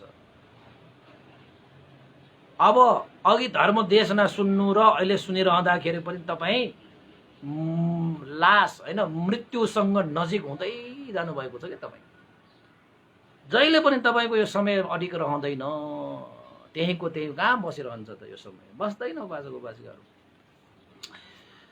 त्यसैले चाहिँ संसारमा यस्ता कुनै पनि चीज छैन, त्यहाँ त्यो चाहिँ जीव होस् त्या निर्जीव होस्, कुनै पनि चिज यो संसारमा नित्य भनेको छँदै छैन। नित्य भनेको छँदै छैन, परिवर्तनशील भइरहेको छ, परिवर्तनशील भइरहेको छ। तपाईले चाहे चाहोस् चाहे नचाहोस् यो परिवर्तन नहोस् भनेर तपाईले चाहँदैमा यो रूप तपाईको चाहिँ परिवर्तन नहुने भन्ने हुँदै हुँदैन, हुँदै हुँदैन, हुन्छ हुन्छ हुन्छ। यो संसारमा जन्मिसकेपछि संसारको स्वभाव हो, सब कुछ चेन्ज हुन्छ, सब कुछ चेन्ज हुन्छ। यस्तै भइरहोस् भनेर तपाईले चाहना गर्नुभयो भने त्यो तपाईको लागि दुःखको कारण बन्छ। किन त भन्दाखेरि संसारको स्वभाव धर्म भन्दा विपरीत इच्छा आकांक्षा तपाईले गर्नुभयो भने तपाईलाई दुःख नभए अब कसलाई हुन्छ। त्यसैले संसारको स्वभाव धर्मलाई त हामीले स्वीकार्दै जानुपर्छ। त्यसलाई स्वीकार्यो भने चाहिँ सत्यलाई ग्रहण गरेको जस्तो हुन्छ, अनि मात्रै ज्ञान प्राप्त गर्छ। यो संसारको स्वभाव अनित्य धर्मलाई तपाईले नस्वीकारिकन नित्य गर्छु भनेर तपाईँ हिँड्नुभयो भने तपाईले जति जति त्यसरी चाहिँ तपाईले नित्य गर्छु भनेर तपाईले चाहिँ ढिप्पी गर्नुभयो त्यति त्यति तपाईले दुःखलाई चाहिँ जम्मा गरेको जस्तो भयो, दुःखलाई चाहिँ तपाईले खोटलेको जस्तो भयो के त्यो सूत्र मिलेन जिन्दगीमा। त्यसैले अनित्य धर्मलाई चाहिँ स्वीकार्न सक्नुपर्छ, अनि तपाईले सत्यलाई ग्रहण गरेको जस्तो हुन्छ र त्यस्तालाई मात्रै सन्तोष मिल्छ र सन्तोषले सुख उत्पन्न गराउँछ। यो हो गे भगवान बुद्धको सूत्र। त भगवान बुद्धले भिक्षुहरूलाई भन्नुभयो, हे भिक्षुगण, यो रूप नित्य हो कि अनित्य हो? ल हेर्नुहोस् है, प्रश्न गर्नुभयो। त भिक्षुगणले, तपाईहरुले कतिले त उत्तर दिनुभयो नि त, अनित्य हो भन्थे भनेर चाहिँ भिक्षुहरूले चाहिँ जवाफ दिनुभयो। त्यो अनित्य भनेर जवाफ दिनुभएको सही हो कि गलत हो? त श्रोतापन्न भइसकेका व्यक्तिहरूले अब गलत उत्तर देला र कहाँ दिन्छ उपासको बाजे, दिँदै दिँदैनन्। त्यसैले चाहिँ पञ्चभद्र वर्गीय भिक्षुहरूले उत्तर दिनुभएको त्यो सही थियो। भगवान शास्त्र यो रूप अनित्य हो। किन त भन्दाखेरि यो अनात्म स्वभाव भएको यो रूप त अनित्य नै हुन्छ नि, नित्य त हुँदैन। आफूले भने जस्तो भइदिएको भए त नित्य हुन्थ्यो नि त। अब मनले चाहिँ नित्य होस् भनेर चाहँदैमा यो रूप नित्य हुन्छ? हुँदैन। त अनित्य हो भनेर चाहिँ जवाफ दिनु भइसकेपछि भगवान बुद्धले फेरि प्रश्न गर्नुभयो, हे भिक्षुहरू, रूप अनित्य हो भने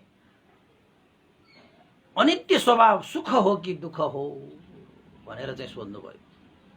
ल है, आयो है, सुख र दुःखको कुरा आयो है उपासक उपासिकाहरू। हामीलाई चाहिने त यही हो, यो अनित्य अनात्मा भनेको छाड्नुहोस् न भन्थे, यो दुःख सुखको कुरा गर्नुहोस् न तपाईँहरू भन्नु होला। ल आयो, दुःख सुखको कुरा आयो। अनित्य स्वभाव भएको सुख हो कि दुःख हो भनेर चाहिँ प्रश्न गर्नुभयो। ल के उत्तर दिनु पर्ला? अनित्य स्वभाव भनेको सुख हो कि दुःख हो? त भिक्षुगणहरूले उत्तर दिए, भगवान शास्त्र, अनित्य भनेको दुःख हो। ल, अनित्य भनेकै दुःख हो। अनित्य भएको कारणले त दुःख भएको। नित्य भइरहेको भए त सुखै हुन्थ्यो नि, हामीले चाहेको जस्तो हैन, नित्य भइदिएको भए। अब हामीलाई चाहिँ जुन चाहिँ अब सुरुमा हामी आउँदाखेरि चाहिँ अब खाने लाउने मोज मस्ती गर्ने यो सधैँ भइरहोस् भनेर चाहिँ चाहेको र त्यो भएको भए त सुखै हुन्थ्यो जहिले पनि। तर चाहिँ यो संसारमा जत्रो पनि सुख उत्पन्न भयो तिनीहरूको चाहिँ विनाश हुँदै जान्छ।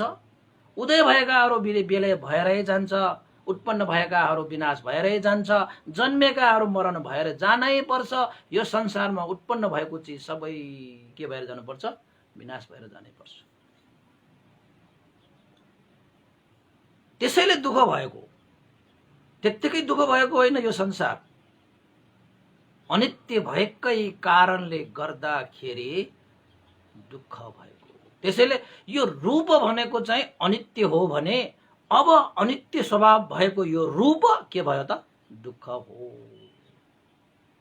त्यसैले यो रूप काय ग्रहण गर्नुपर्ने दुःखै हो के उपासक उपासिका। त्यसैले जन्म नै दुःख भनेको कारण त्यो। जन्मेपछि त रूप काय हुन्छ। त रूप काय भनेको त अनित्य हो, रूप काय भनेको त अनात्मा हो। त अनित्य र अनात्मा स्वभाव भएको यो रूप कायलाई हामीले सुख सुख सुख सुख भोग गर्ने भन्दै हामी त यो असत्य मार्गमा हिँडेको भयो। त्यसैले यो रूप काय भनेको चाहिँ दुःख हो। किन त भन्दाखेरि यो अनित्य स्वभाव भएको, अनात्मा स्वभाव भएको, रूप काय भएको कारणले गर्दाखेरि दुःख भएको।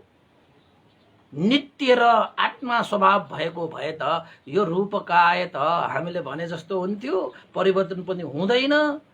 हामीलाई जुन बेला चाहियो त्यति बेला चाहिँ यो नित्य होस् भनिदियो भने त यो नित्य भइरहने भइदिए त हामीले त जुन बेला यो शरीर राम्रो हुन्छ, जुन बेला शरीरमा चाहिँ निरोगी हुन्छ त्यति बेला यस्तै होस् भनिदिने जहिले पनि सुख हुन्थ्यो।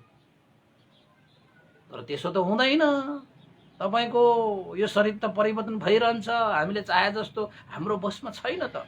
त्यसैले दुःख भएको उपासक उपासिकाहरू। त भगवान बुद्धले भिक्षुगणलाई सोधेको अनित्य स्वभाव भएको, अनित्य भएको दुःख हो कि सुख हो? भिक्षुगणले उत्तर दिए दुःख हो भन्थे। हैन? यसरी भगवान बुद्धले चाहिँ रूप अनित्य हो, दुःख हो, अनात्मा हो भनेर चाहिँ बुझाइदिनु भयो भिक्षुहरूलाई।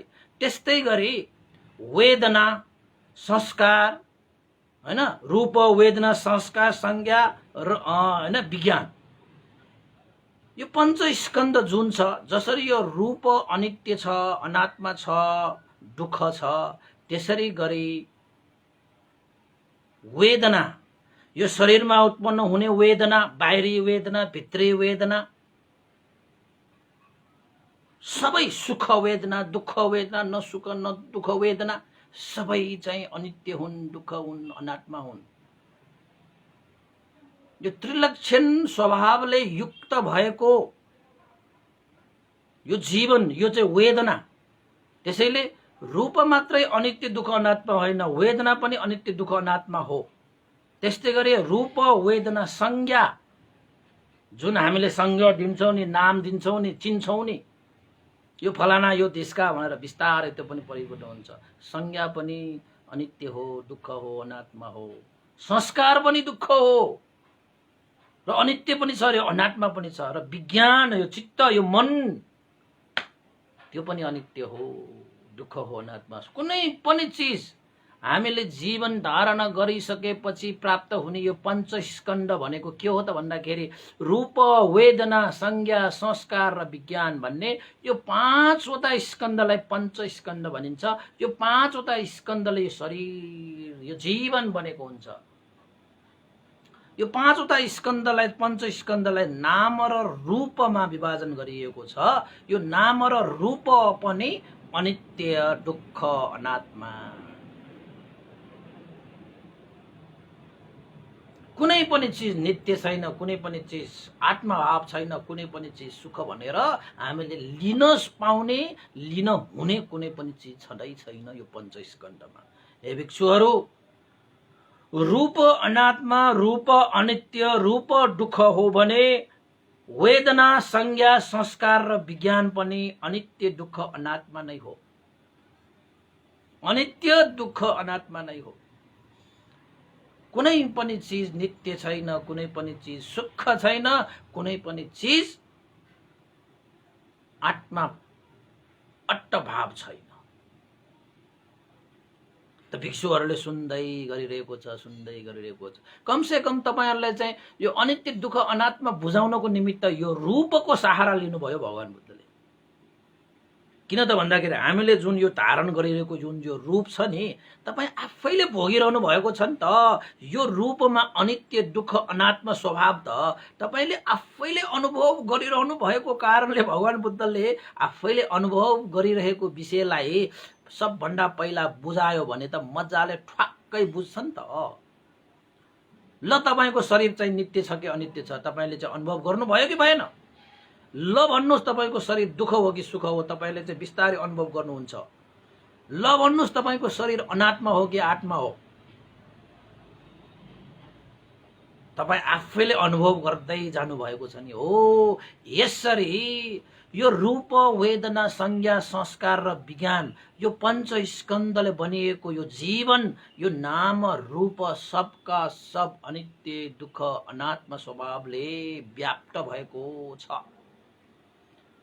त्यसैले भगवान बुद्धले के भन्नुभयो, यो जीवनै दुःख हो कि यो पञ्चस्कन्धै दुःख हो कि कुनै पनि यो स्कन्धहरू म मेरो भन्ने भाव छैन, म मेरो भन्ने नै हुँदैन। म मेरो मलाई मैले जस्तो कुनै पनि चिज छँदै छैन। त्यसैले यो जीवनै अनित्य छ, जीवनै दुःखमय छ, जीवनै अनात्मा स्वभावको छ। उपासक उपासिका यो बुझ्नुपर्छ। र सबभन्दा पहिला हैन तपाईहरुले बुझ्नुपर्ने पनि जस्तो गर्नु जसो गर जे गर जतासुकै लैजाऊ मलाई भने जस्तो हो। तपाईले जस्तो गर जे गर जतासुकै जाओस् जस्तो सुकै कार्य गरोस् तपाईले बुझ्नुपर्ने भनेको यो मन त मेरो अनित्य दुःख अनात्म स्वभावलाई देख्ने हो। ल यति कुरा बुझिसकेपछि उपासक उपासिकाहरू तपाईहरु पनि सम्पूर्ण क्लेशबाट मुक्त भएर निर्वाणको ढोका तपाईले पनि खोल्न सक्नुहुनेछ। त्यस्तो स्वभावको यो शरीरलाई अब तपाई हामी मान्छेहरू कति अज्ञानी छ त भन्दाखेरि अनात्मा यो स्वभाव भएको यो शरीरलाई आत्मा भाव राखेर बस्छौं। म मेरो भनेर च्यापेर राख्छौं, म मेरो भनेर बोकिरहेका छौं, म मेरो भनेर घमण्ड गरिरहेका हुन्छौं, म मेरो भने अहम भाव वृद्धि गरिरहेका हुन्छौं। तर वास्तवमा यो शरीर भने अनात्मा छ। तपाईले घमण्ड गरिरहनु भएको चाहिँ आत्मा भावले घमण्ड गरिरहनु भएको। कति उल्टो भयो अनि तपाईलाई दुःख नआए कसलाई आउँछ। यो शरीर यो जीवन यो पञ्चस्कन्ध अनित्य छ। तपाई चाहिँ नित्य जस्तो गरेर तपाईले कहिले मर्नै नपर्ने गरे जस्तै बोलेर हिँड्नुहुन्छ, खाएर हिँड्नुहुन्छ, जिएर हिँड्नुहुन्छ। मानौ तपाई कहिले मर्दैन जस्तो गरी तपाई हिँड्नुहुन्छ। यो जीवनलाई नित्य ठानेर हिँड्नुहुन्छ अनि तपाईलाई दुःख नआए कसलाई आउँछ। यो जीवन दुःखै हो तर तपाईले दुःखलाई पनि नचिनेर दुःखलाई पनि सुख ठानेर तपाई हिँडिरहनु भएको छ। र अन्तमा तपाईलाई चाहिँ अनि बेटोरले दुःख नआए कसलाई आउँछ। हामी मान्छे अज्ञानी धर्मचक्षु छैन, दुःखलाई पनि दुःख भनेर बुझ्दैनौ, दुःखलाई पनि सुख भनेर च्यापेर बस्छौं के। यो हो विडम्बना मान्छेहरूको। त भगवान बुद्धले पञ्चभद्र वर्गीय भिक्षुहरूलाई त देशना गर्नुभयो। रूप अनित्य कि नित्य? अनित्य। अनित्य स्वभाव भनेको दुःख हो कि सुख हो?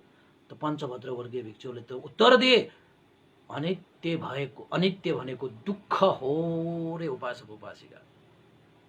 त्यसैले यो संसार सबै चीज अनित्य छ भने यो संसारमा सुख भनेको छँदै छैन। किन त भन्दाखेरि सबै चीज अनित्य छ नि त यो संसारमा। भनेपछि सुख भनेको यो संसारमा तपाईले अज्ञानताले यो पाएर मलाई सुख भयो, त्यो पाएर मलाई सुख भयो, यो खाएर मलाई सुख भयो, यो अनुभव गरेर मलाई सुख भयो भन्ने मात्रै हो। तर वास्तवमा सुख भने छैन। यस्तो अनित्य संसारमा आएर पनि कहीं सुख पाउँछ भने, यस्तो अनात्म स्वभाव भएको संसारमा आएर पनि कहीं सुख पाउँछ र भने, यस्तो दुःखको खानीमा आएर पनि तपाईले सुख पाउँछ र भने, दुःख सुख पाउने हो भने त सुखकै खानीमा जानु पर्यो नि। त्यो सुखको खानी भनेको अन्त होइन। तृष्णा क्षय भएको अवस्थालाई नै सुखको खानी भनिन्छ र त्यो तृष्णाको क्षय भएको अवस्था भनेकै निर्वाण भनेर हामीले बुझ्नुपर्छ उपासक उपासिकाहरू। त्यसैले भगवान बुद्धले अनात्म लक्षण सूत्र देशनामा यसरी भिक्षुहरूलाई अनित्य दुःख र अनात्मा स्वभावको यथाभूत ज्ञान प्रस्फुटन हुने गरे भगवान बुद्धले प्रश्न उत्तरको आधारमा भिक्षुहरूलाई आफैले अनुभव गरेको कुराहरूलाई प्रकाश पारिदिनु भयो। हे भिक्षुहरू, यो शरीर म मेरो भन्ने छ कि छैन? आफूले भने जस्तो कि छ कि छैन? त्यो त छैन भन्थे। त्यसो भए यो अनात्मा हो कि होइन? यो त हो भन्थे, होइन? अनि यो चाहिँ रूपकाय, आफूले भने जस्तो नभएको, आफूले चाहे जस्तो नभएको यो शरीर नित्य हो कि अनित्य हो त? भिक्षुहरूले भन्छ यो त अनित्य हो भन्थे।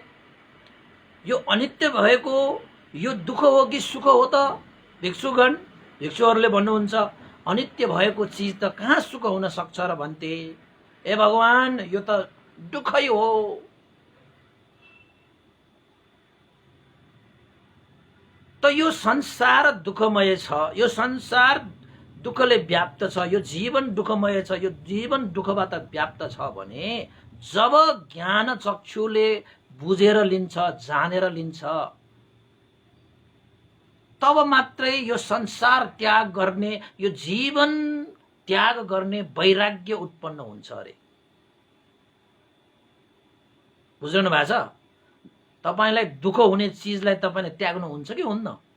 तपाईले कागोले पोल्यो भने तपाईलाई दुःख हुन्छ कि सुख हुन्छ? दुःख हुन्छ। त आगोले पोलेपछि दुःख हुन्छ थाहा पाइसकेपछि फेरि तपाईले त्यो आगोले समाउनु हुन्छ? त्यो आगोले छुनुहुन्छ? पटक्कै छुनुहुन्न। विष खाएपछि हाम्रो मरण हुन्छ। यदि तपाईले थाहा भयो भने के त्यो तपाईले फेरि त्यो विषलाई तपाईले सेवन गर्ने तपाई चाहना गर्नुहुन्छ? गर्नुहुन्न। किन त भन्दाखेरि यो विष भनेको त मरण हुनु हो, मरण भनेको त दुःख हो भनेर तपाईले ज्ञात भयो, तपाईलाई ज्ञान भयो भने फेरि एकपल्ट तपाईले त्यो विषलाई सेवन गर्नुहुन्न। तपाई त्यो विषबाट अलग भएर बस्ने चाहना राख्नुहुन्छ। तपाई त्यो आगोबाट अलग भएर बस्नु चाहने चाहना हुन्छ। धारिलो चाहिँ खुकुरी, धारिलो तलवार त्यसमा छोयो भने तपाईलाई, त्यो ढाडमा छोयो भने तपाईलाई घाउ हुन्छ, घाउ भयो भने रगत निस्किन्छ, त्यसको कारणले दुःख हुन्छ भनेर तपाईले थाहा पाइसकेपछि जानी जानी तपाईले त्यो अब तलवार, त्यो खुकुरीको ढाडमा तपाईले हात राख्नुहुन्छ? राख्नुहुन्न। के गर्नुहुन्छ? त्यहाँबाट अलग्गिएर बस्ने तपाईले चाहना गर्नुहुन्छ। त्यो ढाडबाट तपाई विरक्त भएर बस्नुहुन्छ, त्यो आगोबाट विरक्त भएर बस्नुहुन्छ, त्यो के रे विषबाट तपाई चाहिँ अलग भएर बस्नुहुन्छ। यदि तपाईले सही मानेमा त्यसको अर्थ बुझ्नुभयो भने। त्यसरी नै भगवान बुद्धले भिक्षुहरूलाई के भन्नुभयो? हे भिक्षुगण, जसले अनित्य दुःख अनात्मा भनेर यो संसार दुःखमय दुःखबाट व्याप्त भएको छ, यो जीवन दुःखमय दुःखबाट व्याप्त भएको छ भनेर थाहा पाइसकेपछि त्यस्ता व्यक्तिले यो संसार र यो जीवनबाट विरक्त भएर त्यो संसारमा कहिले आउनै नपर्ने गरी उद्योग अभ्यास गर्दछ। यो जीवन फेरि फेरि धारण नगर्ने अभ्यास गर्दछ। किन त? यो जीवन पाउनु भनेकै दुःख भनेर थाहा पाइसकेपछि फेरि अर्को जीवन लिने भवतृष्णा कहाँबाट आउँछ? कहाँबाट आउँछ? आउँदै आउँदैन। जबसम्म भवतृष्णा हुन्छ तबसम्म त्यो दुःखबाट मुक्त हुँदै हुँदैन। यो संसार दुःखमय छ भनेर थाहा पाइसकेपछि फेरि फेरि यो संसारमा जन्म लिनु पर्ने, भवचक्रमा घुम्नु पर्ने कार्य अब हामीले गर्छ त? गर्दै गर्दैन। अब हामी के खोज्छौं? यो संसारबाट मुक्त भएर बस्ने मार्ग हामी खोज्छौं। खोज्छौं कि खोज्दैनौं? यो जीवन दुःखमय भनेर थाहा पाइसकेपछि, जसरी एउटा मान्छेले विष खाएपछि मरण हुन्छ भनेर थाहा पाइसकेकोले विषलाई त्यागिदिन्छ, त्यसरी नै जीवन यो पञ्चस्कन्ध दुःख हो भनेर थाहा पाइसकेको व्यक्तिहरूले यो पञ्चस्कन्धलाई त्याग गर्ने इच्छा व्यक्त गर्दछ। त्यहाँबाट मुक्त हुने अवस्था, त्यहाँबाट मुक्त हुने उसले प्रयत्न गर्छ कि गर्दैन? उद्योग गर्छ कि गर्दैन? अभ्यास गर्छ कि गर्दैन? अवश्य मेव गर्छ उपासक उपासिका। त्यसरी जब यो संसार र यो जीवन र जगत चाहिँ दुःखमय छ भन्ने थाहा पाइसकेपछि त्यस्ता व्यक्तिहरूमा जीवन र जगत त्याग गर्ने त्याग भावना उसको मनमा वृद्धि हुन्छ। त्याग भावना वृद्धि भइसकेपछि उसले उद्योग गर्छ, अभ्यास गर्छ। जानेको कारणले त्याग उत्पन्न गर्छ र त्योबाट विरक्त भएर त्यसलाई त्यागेर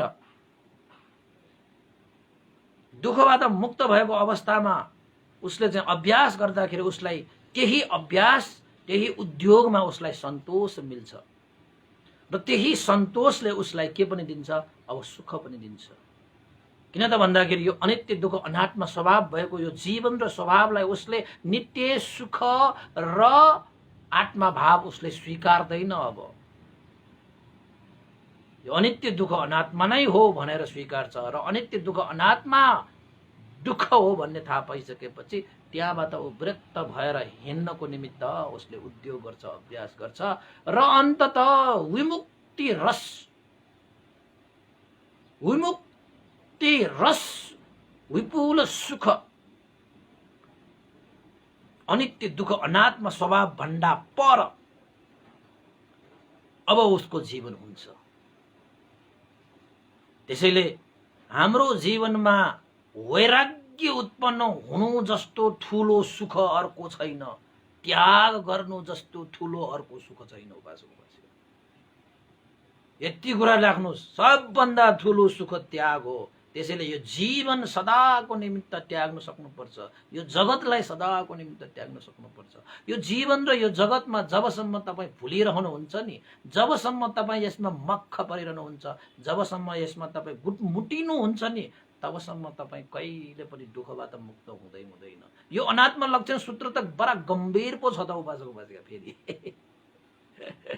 त्यो फेरि तपाईँहरूलाई भन्यो भने त फेरि आज दिनमा फेरि चाहिँ सीतामोल खाल्नु पर्ला, फेरि तपाईँहरूले चाहिँ जोडै आउला अरे जोडै आउला अरे, सीतामोल खाएर दिएको पार्नु पर्ला। त्यस्तो छ यो सूत्र। यो सूत्र जानियो भने सक्यो, यो जीवन सार भयो, यो जीवनको अर्थ भयो। यो अनन्त लक्षण सूत्र भनेको यस्तो सूत्र हो। त भिक्षुहरूले त बुझिहाले यो जीवन यो जगत भनेको त अनित्य रहेछ, अनात्म रहेछ, यो दुःख रहेछ र यस्ता अनित्य दुःख अनात्म स्वभाव भएको संसार र जीवनमा आएर हामीले सुख खोजिरहेका छौँ, बिल्कुल गलत। त्यसैले यस्ता चिजहरूबाट विरक्त भएर संसारमा जति पनि भौतिक काम हैन ये सुख भोग गरिरहेका छौ भन्छौ न तपाईहरु, तपाई भ्रममा हुनुहुन्छ। कहाँ छ सुख? कहीँ छैन सुख। म मेरो भनेर तपाई बोकेर तपाईले चाहिँ हिँडिरहनु भएको छ, तपाई अत्त भावमा जीवन जिरहनु भएको छ, तर वास्तवमा तपाईको अन्तिममा तपाईको भन्ने यो संसारमा के पनि छैन। तपाईको भन्ने पनि यो संसारमा कोही पनि छैन। एक दिन त सबै त्याग्ने हो, सबैलाई त्याग्ने हो। एक्लै आएको एक्लै जाने हो, खाली आएको खाली जाने हो। अनि यसमा चाहिँ आत्मा भाव कहाँ छ? म मेरो भन्ने भाव कहाँ छ? कहीं पनि छैन। तर हामी त्यो छ भनेर चाहिँ चापिरहेका छौं भने अनि तपाईलाई दुःख नआएको न, अनि मलाई आउँछ त? अनि कहाँबाट आउँछ त? म त कहिले मर्नै पर्दैन कि भनेर चाहिँ धन कमायो भने धनमै घमण्ड, रूप कमायो भने रूपमै घमण्ड, नाम कमायो भने नाममै घमण्ड, घर खेत जग्गा जमिन कमायो भने त्यसमै घमण्ड। जबकि त्यो जति पनि तपाईले कमाउनु भएको चिज अनित्य हो, नित्य रहँदैन, त्यो पनि परिवर्तनशील छ। तपाईले चाहिँ जीवन जिसकेपछि आफू कहिले मर्दै मर्दैन कि भनेर जस्तो तपाई हिँड्नुहुन्छ।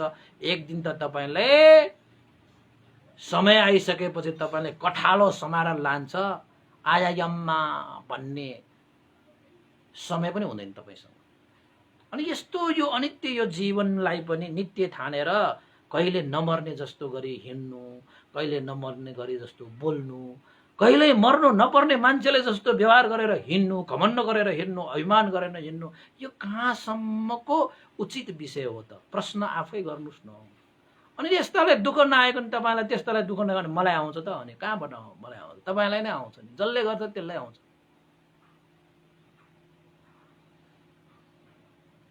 त्यसैले संसारमा वैराग्य उत्पन्न गरेर त्याग गर्नु जस्तो सुख यो संसारमा अरु के पनि छैन। कोही कोही मान्छे भन्छ नि जीवनै नभएपछि कहाँबाट सुख हुन्छ?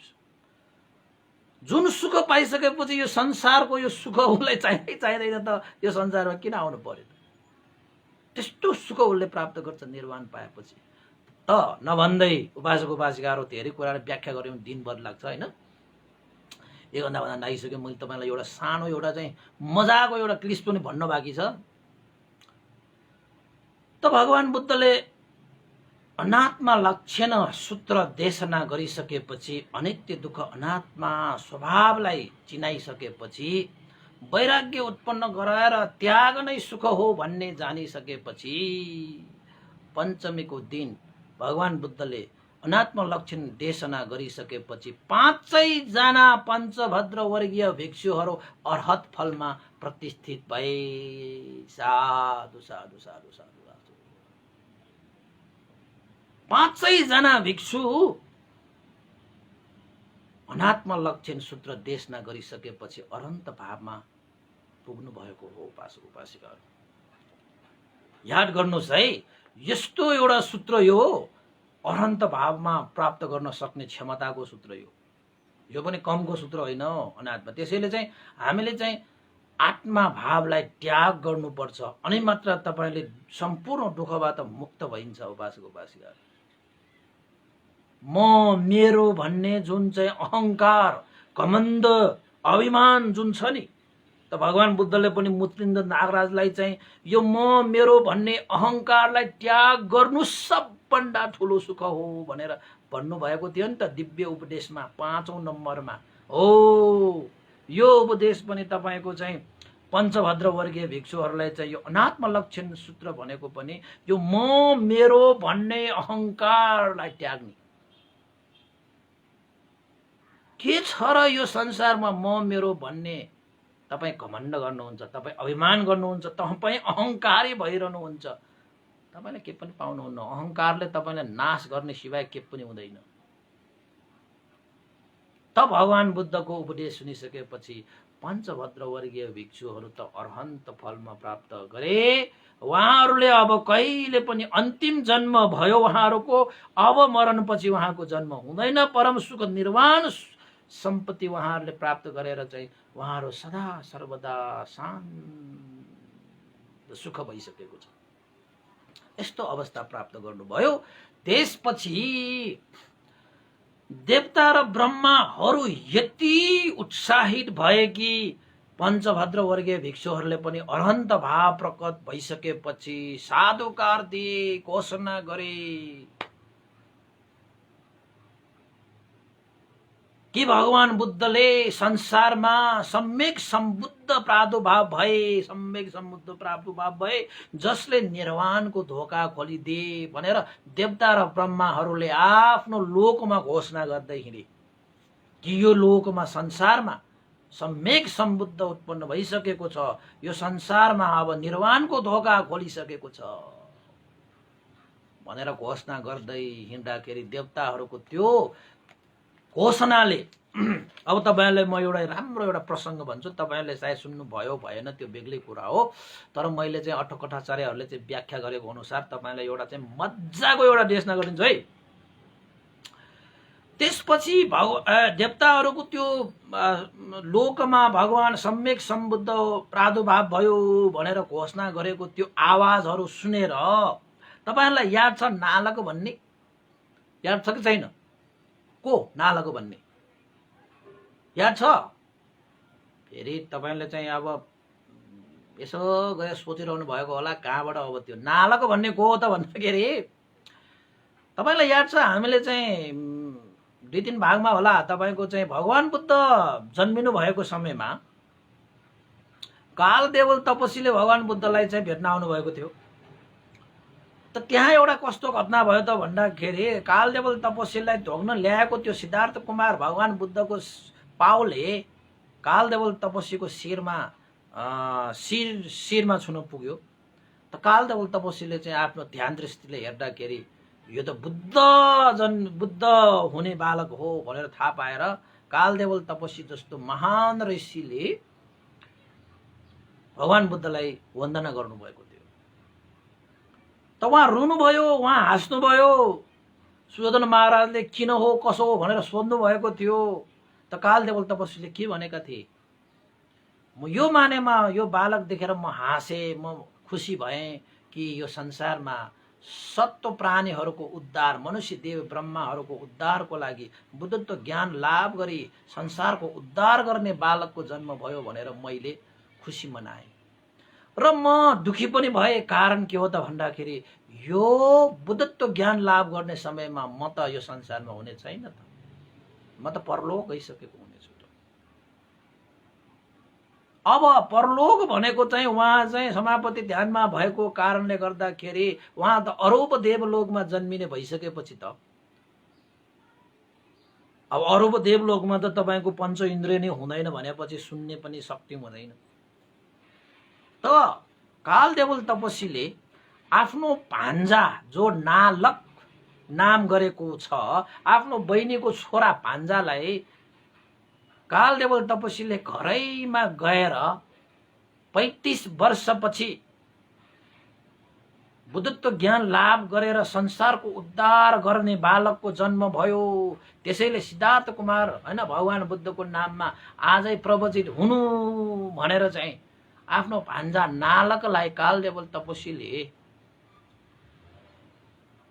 प्रवचित गराएका थिए। नालक पनि करोडौं सम्पत्तिको मालिक भएर पनि आफ्नो मामाको कुरालाई सहर्ष स्वीकारेर मेरो मामाले कहिले पनि झुटो कुरा बोल्नुहुन्न, मेरो मामा पण्डित छ, मेरो मामा ज्ञानी छ, त्यसैले चाहिँ दुःखबाट मुक्त हुन चाहने सत्व प्राणीहरूले उहाँको कुरालाई चाहिँ अनुगमन गर्नुपर्छ भनेर भगवान बुद्धको नाममा, जबकि भगवान बुद्धले बुद्धत्व ज्ञान प्राप्त गरिसकेको थिएन, त्योभन्दा 35 वर्ष अगाडि त नालकलाई भगवान बुद्धको नाममा आफै प्रवचित भएर हिमालयमा गएर ध्यान बसिरहेको थियो नि त। याद छ कि छैन उपासक उपासिकाहरू? तपाईँहरू पनि अलिकति ढिला पार्टी जस्तो छ, भुलक्कर पार्टी हो कि के हो? नालक को हो भनेर सोद्धाखेरि कसैले उत्तर दिँदैन त। जाँच लिएको भए त सबै फेल हुन्छ। अनि कहाँबाट तपाईँ चाहिँ धर्ममा पिएचडी हुन्छ त? पिएचडी गर्नको लागि त धेरै बुझ्नुपर्छ हैन? अब मैले भनेपछि त बिर्स्नुहुन्न होला, त्यो नालक त्यो देवताहरूले चाहिँ संसारमा सम्यक सम्बुद्ध उत्पन्न भयो, निर्वाणको धोका खोल्यो भनेर घोषणा गरेको सुनेर हिमालयमा गएर ध्यान बसिरहेका त्यो नालक, याद गर्नुहोस् तपाईलाई भिक्षु हैन, त्यति बेला त्यो भिक्षु नै भइसकेको थिएन, एउटा चाहिँ ऋषि मुनि थियो, हिमालयमा गएर ध्यान बस्ने अरु कोही होइन, त्यो नालक हो। हिमालमा गएर ध्यान बस्ने तपाईहरुले कसलाई चिन्नु भन्छ? भगवान बुद्धको शासनमा त नालक त्यही ऋषि हो, त्यही मुनि हो। हिमालय पर्वतमा अहिलेको तपाईहरुको भाषाबाट भन्ने हो भने त तपाईहरुको चाहिँ कैलाश भन्ला हैन, सगरमाथा भन्ला। हिमालय पर्वतमा गएर ध्यान बस्ने भगवान बुद्ध को समयमा नालक भन्ने कालदेवल तपस्वीको भान्जा हो। त्यो एक्लै गएर हिमालयमा ध्यान साधनामा लीन भएर बसेको। तपाईहरुले फेरि महादेवलाई सुन्नु बुझ्नु होला, फेरि न महादेव हो कि के हो हैन, नाम मात्रै अर्को दिएको हो कि, त्यो कुरातिर नजाउँ। त्यसपछि देवताहरूको त्यो घोषणा सुनेर नालकले ओहो संसारमा सम्यक सम्बुद्धको प्रादुर्भाव भयो रे, निर्वाणको धोका खोल्यो रे, आहा जसको लागि मैले 35 वर्ष अगाडि कालदेवल तपस्वी आफ्नो मामाको कुरालाई सहर्ष स्वीकारेर म हिमालयमा गएर ध्यान बसेर चाहिँ प्रतीक्षारत छ, आज त्यो समय आयो भनेर चाहिँ कालदेवल त्यो नालक तपस्वी, नालक ऋषि मुनि खुसी भएर भगवान बुद्ध कहाँ हुनुहुन्छ भनेर हेर्नु हुँदाखेरि भगवान बुद्ध त वाराणसी, ऋषिपतन, मृगधावन, सारनाथमा पो हुनु रहेछ। भर्खरै पञ्चभद्रे वर्गीय भिक्षुहरूको लागि धर्म देशना गरेर उहाँहरूलाई चाहिँ के गर्नु भएको रहेछ? अरहन्त फलमा प्रतिष्ठित गर्नु भएको रहेछ। ती 5 जना भिक्षुहरू अरहन्त फल भइसकेपछि यो संसार मनुष्यहरूमा अब जम्मा 6 जना अरहन्तहरू त्यो बेलामा यो संसारमा भयो। 6 जना मात्रै है यो संसारमा, अरू त कहाँबाट अरहन्त हुन्? त भगवान बुद्धले भर्खरै त धोका खोलिदिनु भयो। अब जो जानुहुन्छ जाने। त नालक त्यहाँबाट हर्षित भई उल्लास भई 35 वर्षसम्मको तपस्या गरेर म हिमालयमा बसेको। त्यो समय आयो, अब मैले पनि सम्पूर्ण दुःखबाट मुक्त भएको निर्वाण पदलाई प्राप्त गर्ने समय आयो। संसारमा सम्यक सम्बुद्ध प्रादुर्भाव हुनुभयो। मेरो मामा कालदेवल तपस्वीले भनेको कुरा सार्थक भयो। अब मैले जीवनलाई सार्थक बनाउने पाउने भयो, जीवनलाई अर्थमय बनाउन पाउने भयो भनेर हिमालयमा ध्यान बसिरहेका त्यो नालक अब कहाँ आए त भन्दाखेरि सारनाथ ऋषिपतन मृगदा वनमा भगवान बुद्धलाई भेट्न आउनुभयो। याद गर्नुस्, भगवान बुद्धको नाममा सुरुमै पहिल्यै भगवान बुद्धको दिशातिर, बोधिसत्व भइरहेको दिशातिर हेरेर पञ्चाङ्ग वन्दना गरेर आफैले चाहिँ कासाय वस्त्र धारण गरेर भगवान बुद्धको नाममा प्रवचित भएका थिए यो नालक। त्यसैले चाहिँ यो नालकको पनि एउटा चाहिँ शालिक बनाउनु पर्ने के हिमालयमा चाहिँ मजाले ध्यान बसिरहेको, हात जोडेर चाहिँ यस्तो गरेर चाहिँ बसिरहेको के नालक। त्यस्तो एउटा हिमालयमा बनाउनु पर्ने थियो है, मजा हुन्छ के। त्यसको नाम पनि नालक भनेर राखिदिने कि हिमालमा। पहिला त ऋषिमुनि नै थियो हैन, जतासता पालेर हैन, दारी जुङ्गा पालेर ध्यान बसिरहेको थियो नि त हिमालयमा। पछि पो भगवान बुद्ध कहाँ भेट्न आउनुभयो। भगवान बुद्ध कहाँ भेट्नु भएपछि भगवान शास्ता सबै वृत्तान्त सुनाए। अब भगवान बुद्ध त सर्वज्ञ, उहाँलाई त सबै थाहा छ पनि। त्यो नालकले पनि भगवान बुद्धलाई जुन आदर गर्नुपर्ने, सत्कार गर्नुपर्ने सबै आदर सत्कार गरे। भगवान बुद्धलाई पनि थाहा थियो नालक मेरै उद्देश्य राखेर 35 वर्षसम्म यो चाहिँ हिमालयमा गएर ध्यान तपस्यामा बसिरहेका। तर जतिसुकै हिमालयमा गएर ध्यान तपस्या गरेर अरहन्त भने प्राप्त हुँदैन। जबसम्म भगवान बुद्धको शरणमा आउँदैन तबसम्म प्राप्त हुँदैन के। त त्यसपछि आउनुभयो। आएर चाहिँ भगवान बुद्धले नालकलाई असीम करुणा राखेर, उद्देश्य राखेर यसरी चाहिँ त्यागी भएर बस्ने करोडौं सम्पत्तिका मालिक यो नालकलाई उपदेश दिनु पर्यो भनेर भगवान बुद्धले त्यो नालकलाई उपदेश दिनुभयो।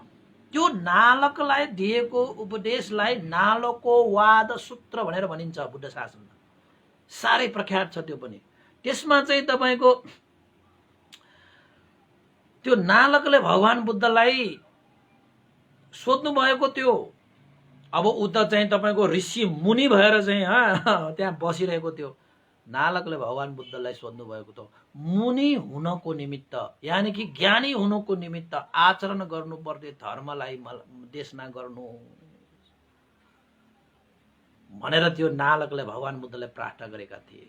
र भगवान बुद्धले पनि असीम करुणा राखेर त्यो नालकलाई मुनि आचरण उपदेश दिनुभएको थियो। मुनि हुनको निमित्त आचरण गर्नुपर्ने धर्म, नीति, नियम, शिक्षा देशना गर्नुभएको थियो। त्यसलाई चाहिँ मुनि आचरण देशना भनिन्छ। र त्यो देशना चाहिँ नालको वाद सूत्र भनेर चाहिँ नामाङ्करण गरिएको छ, जसमा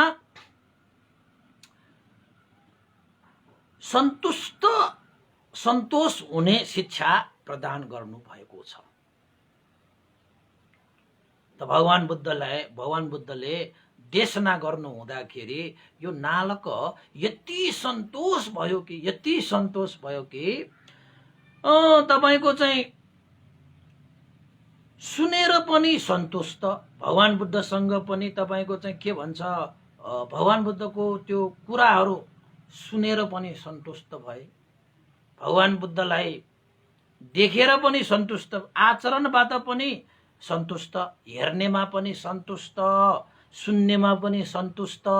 त्यसपछि तपाईको नालक चाहिँ प्रश्न उत्तर गर्ने चाहना भएको व्यक्ति भएको कारणले गर्दाखेरि भगवान बुद्धलाई चाहिँ मुनि हुनको निमित्त आचरण गर्नुपर्ने शिक्षा के हो भनेर सोद्धाखेरि प्रश्न सोध्नेमा पनि पूर्ण रूपमा सन्तोष भएका थिए त्यो नालक। त भगवान बुद्धलाई हेर्ने बित्तिकै ओहो 35 वर्षसम्म मैले चाहिँ यसरी चाहिँ हिमालयमा ध्यान तपस्या गरेर बसेको जुन बुद्ध मैले आज देखेँ, त सन्तोष भएन त अब आहा कम्ता सन्तोष। त्यसैले सन्तोष हुन जान्नुपर्छ है उपासक उपास्य जिन्दगीमा। हेर्नेमा पनि सन्तोष भए, त्यसपछि भगवान बुद्धले देशना गर्नुभएको जुन उपदेश छ त्यो उपदेश सुन्नेमा पनि सन्तोष भए र जुन आफूलाई लागेको कुराहरू प्रश्न गर्दाखेरि त्यो प्रश्नको उत्तर पाउँदाखेरि पनि त्यो प्रश्न सोध्नेमा पनि नालकलाई सन्तोष नै मिलेछ है। त नालकले भगवान बुद्धसँग त्यो नालको वाद सूत्र सुनिसकेपछि मनै आनन्द मनै सन्तुष्ट भइसकेपछि भगवान बुद्धसँग प्रवज्या चाहिँ याचना गरे। त त्यो दिन 7औं दिनमा भनिएको छ उपासक उपासिका हैन। 7औं दिनमा फेरि भगवान बुद्धले नालकलाई प्रवज्या गराए, उपसम्पदा दीक्षा दिए भनिएको छ। त त्यसपछि नालक अब सन्तुष्ट भइसकेपछि मुनि ज्ञानी हुनको निमित्त जति पनि आचरण शिक्षा ज्ञानहरू भगवान बुद्धद्वारा प्राप्त भइसकेपछि भगवान शास्ता मलाई बिदा दिनुहोस्, म हिमालयमा रमाउने व्यक्ति, त्यसैले तपाईँले दिनुभएको त्यो आचरण त्यो धर्म त्यो शिक्षालाई मैले यो मुटुमा ढुङ्गामा कुडिए जस्तो कुडेर मैले अवश्य त्यो एक त्यो चाहिँ ज्ञानहरूलाई अवश्य पनि जीवनमा चाहिँ पालना गर्नेछु, धारणा गर्नेछु, आचरणमा व्यवहारमा लागू गर्नेछु।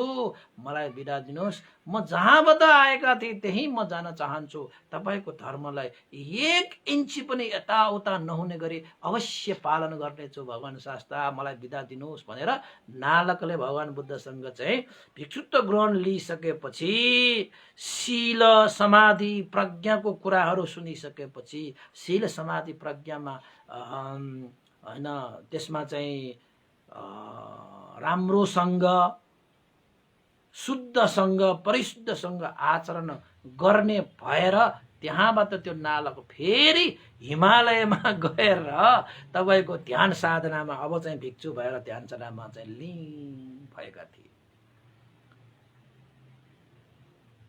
र तपाईको चाहिँ ध्यान साधनामा लीन भएर आखिरमा नालकले पनि निर्वाण पद प्राप्त गरी लिए, आश्रय क्षय गरे, अरहन्त फल प्राप्त गरी लिए। नालकले पनि अरहन्त फल प्राप्त गरी लिए, तर चाहिँ पञ्चभद्र भिक्षुहरूसँग नै बसेन, ऊ चाहिँ आफ्नै हिमालयतिर नै जानुभयो र हिमालयमा गएर उसले 7 महिनासम्म रे उपासक उपासिका भगवान बुद्ध जुन दिशामा हुनुहुन्छ त्यही दिशामा चाहिँ दुईटा हात जोडेर उभिँदै कहिले पनि यता उता नचलिकन हात जोडेर चाहिँ भगवान बुद्धलाई चाहिँ प्रणाम गर्दै वन्दना गर्दै नमस्कार गर्दै 7 महिनासम्म उभिँदै आखिर त नालकले अरहन्त भाव फल प्राप्त गरिसकेपछि डुब्बै हात जोडेर उभिँदै 7 महिनासम्म बिताएर अनुपादिशेष निर्वाण प्राप्त गरेर गए। त्यो नालक तपाईले सुन्नु भएछ कि छैन? यो नालकको एउटा छुट्टै कथा छ हैन। यो नालकको कथा पनि तपाईलाई याद गर्नु। त्यसैले हिमालमा त तपाईको नालकको त्यहाँ मूर्ति राख्नुपर्छ, प्रतिमा त्यहाँ जरा गर्नुपर्छ। त्यो नालकले त हात जोडेर यसरी गरेर चाहिँ भगवान बुद्धको दिशामा हैन उभिएर के तपाईको 7 महिनासम्म उभिएर यसरी चाहिँ भगवान बुद्धलाई चाहिँ प्रणाम गर्दै बसेको। त भगवान बुद्धलाई चाहिँ त्यस्तो श्रद्धा हालेको कि त्यो नालकले त 7 महिनासम्म त्यसरी चाहिँ बिताइसकेपछि अनुपादिशेष निर्वाण प्राप्त गर्नुभयो भनेको यो शरीर त्यागेर अब कहिले पनि यो संसारमा आएर दुःख भोग गर्नुपर्ने नभएकन निर्वाण प्राप्त गरिले, सदा सर्वदाको लागि सुख शान्त प्राप्त गरिलिए। कसले? नालकले। नालकको कालदेवल तपस्वीको भान्जा 35 वर्ष अगाडि भगवान बुद्धको नाममा आफै त्यागी भएर गएका, यद्यपि करोडौं सम्पत्तिको मालिक भइकन पनि आफ्नो मामा कालदेवल तपस्वीको ज्ञान प्रज्ञालाई जानेको बुझेको भएर उहाँले बुद्धत्व ज्ञान भनेको चाहिँ यो संसारको दुःखबाट मुक्त हुने, तृष्णाबाट क्षय हुने, निर्वाण सुख पाउने, त्यस्तो विपुल सुख प्राप्तिको लागि त मैले पनि यस्ता भौतिक सुखहरू त्याग्नुपर्छ भनेर खक्कार थुके जस्तो ठुकेर त्यो सम्पत्तिहरू सबै त्यागेर चाहिँ हिमालयमा गएर चाहिँ ध्यान साधनामा लीन भएका व्यक्ति हुन्। त्यो नालक भने कमताको होइन। त्यसैले त मलाई त हिमालयमा एउटा नालकको चाहिँ प्रतिमूर्ति राख्नु मन लागेको चाहिँ त्यो हात राखेर होइन, दुईटा हात जोडेर चाहिँ भगवान् बुद्धलाई हेरिरहेको के। भगवान् बुद्धको पनि मूर्ति राख्ने अगाडि त अब उसको त हृदयमै भगवान् के, जुन दिशामा भगवान् हुन्छ त्यही दिशामा मजाले हात जोडेर बसिरहेको त्यस्तो एउटा चाहिँ प्रतिमा पनि राख्नुपर्छ। त्यसलाई नालक भनेर भनिन्छ उपासक उपासिकाहरू है। त नालकको पनि कुरा सकियो। अब यो संसारमा भगवान् बुद्ध सहित पञ्चभद्र वर्गीय भिक्षुहरू 6 जना चाहिँ अरहन्त फलमा प्राप्त भइसकेको अवस्था छ। जुन पञ्चभद्र वर्गीय भिक्षुहरू भगवान् बुद्धका पहिलो सङ्गरत्नको रूपमा हामीले धारण गर्नुपर्छ, जसमा कौण्डन्य, वप्प, भद्य, महानाम र अश्वजी भनेर हामीले चिन्नुपर्छ। र यी 5 जना यो सङ्गरत्नहरू पनि नेपालकै कुलपुत्रहरू हुन्, कपिलवस्तुका कुलपुत्रहरू हुन्। यो पनि हामीले चाहिँ याद गर्नुपर्ने विषय हो। त्यसैले बुद्ध रत्न, धर्मरत्न, सङ्घरत्न प्रादुर्भाव भएको यो बुद्ध भूमि नेपालमा हामीले बुद्ध रत्नलाई चिन्न सकेनौँ भने, धर्मरत्नलाई चिन्न सकेनौँ भने, सङ्घरत्नलाई चिन्न सकेनौँ भने नेपालीहरू जस्तो अभागी व्यक्ति यो संसारमा को होला जसले बुद्ध रत्न, धर्मरत्न, सङ्घरत्नलाई चिने। आज उनीहरूको देश कहाँबाट कहाँ पुगिसके, उनीहरूको मन कहाँबाट कहाँ पुगिसके, उनीहरूको जीवन कहाँबाट कहाँ पुगिसके। हामी त हेरै मात्र सिक्ने पनि गर्दैनौँ के, सिक्ने पनि गर्दैनौँ। त्यसैले जानुस् भगवान् बुद्ध, धर्म, सङ्घ रत्नलाई चाहिँ बुझेका जानेका देशहरू म्यानमार, थाइल्यान्ड, बर्मा। बर्मा त त्यही हो होइन, बर्मा र म्यानमार भनेर त्यही हो। बर्मा भनेको पुरानो नाम, त्यसपछि चाहिँ यो इङ्ल्यान्डहरूले चाहिँ त्यहाँ राज गरिसकेर म्यानमार भनेर नाम राखेको होइन। अब इन्डिया, भारत भने जस्तो के। अनि त्यसपछि अब थाइल्यान्ड होइन, त्यहाँ पनि जानुस्। त्यहाँका मान्छेहरूले चाहिँ बुद्ध रत्नलाई कसरी चिने, धर्म रत्नलाई कसरी चिने र सङ्घ रत्नलाई कसरी चिनिरहेको छ उपासक उपासिकाहरू, जसले यो जीवन त्याग गरेर चाहिँ बुद्ध धर्मको शिक्षालाई चाहिँ जानेर बुझेर निस्वार्थ रूपमा जनमानसमा धर्म प्रचार गरिरहेका छन् भिक्षु सङ्घहरूले। र यो सङ्घ म भिक्षु पनि सङ्घमै समावेश भएको कारणले यो त भिक्षुहरूको काम, यो जिम्मेवारी, कर्तव्य, यो त लक्ष्य, यो उद्देश्य हो। त भिक्षुको एउटा चाहिँ लक्ष्य भनेको निर्वाण हो भने उद्देश्य भनेको बहुजन हित, बहुजन सुख, सक्तो हित गर्ने, सक्तो सुख दिने हो। र भगवान् बुद्धको यो उपदेश भनेको सुख र शान्तिको बीज हो, सुख र शान्तिको बिउ हो। यो सुख र शान्तिको बिउ छर्दै हिँड्ने हो के भिक्षुहरूको काम भनेको। त्यसैले आजसम्म हामीले चाहिँ 251औं भागसम्म सकेसम्म तपाईहरूको लागि भगवान् बुद्धद्वारा प्रतिपादित सुख र शान्तिको बिउ छर्ने प्रयास गरिरहेको छु। अब कतिले चाहिँ त्यो छरिएको बिउलाई चाहिँ जगेर्ना गरेर राखे, त्यो त अब हेर्नै बाँकी छ। आजको लागि चाहिँ हामीले देशनालाई यहीँ टुङ्ग्याउने अनुमति चाहन्छु, क्रमशः गर्ने अनुमति चाहन्छु। र भोलि फेरि भगवान् बुद्धद्वारा पञ्चभद्र वर्गीय भिक्षुहरू पछि अब कसलाई भिक्षु बनाइन्छ, धर्मोपचार गरिन्छ, के भयो, कसो भयो, कहाँ जानु भयो, कस्तो घटना घटे आदि इत्यादिहरू लिएर भोलि अवश्य उपस्थित हुने नै छौ। यतिन्जेल तपाईँहरूले चाहिँ यत्रो भागसम्म साथ सहयोग दिनुभएको छ। सबैलाई साधुकार नदिएर बस्नै नसकिने अवस्था छ है। र अन्तमा आज चाहिँ हामी पुण्यानुमोदन गर्नेछौँ। पुण्यानुमोदन गर्नु अगाडि मैले चाहिँ यहाँ आज केही नामहरू उल्लेख गरेर साधुकार दिनुपर्ने छ।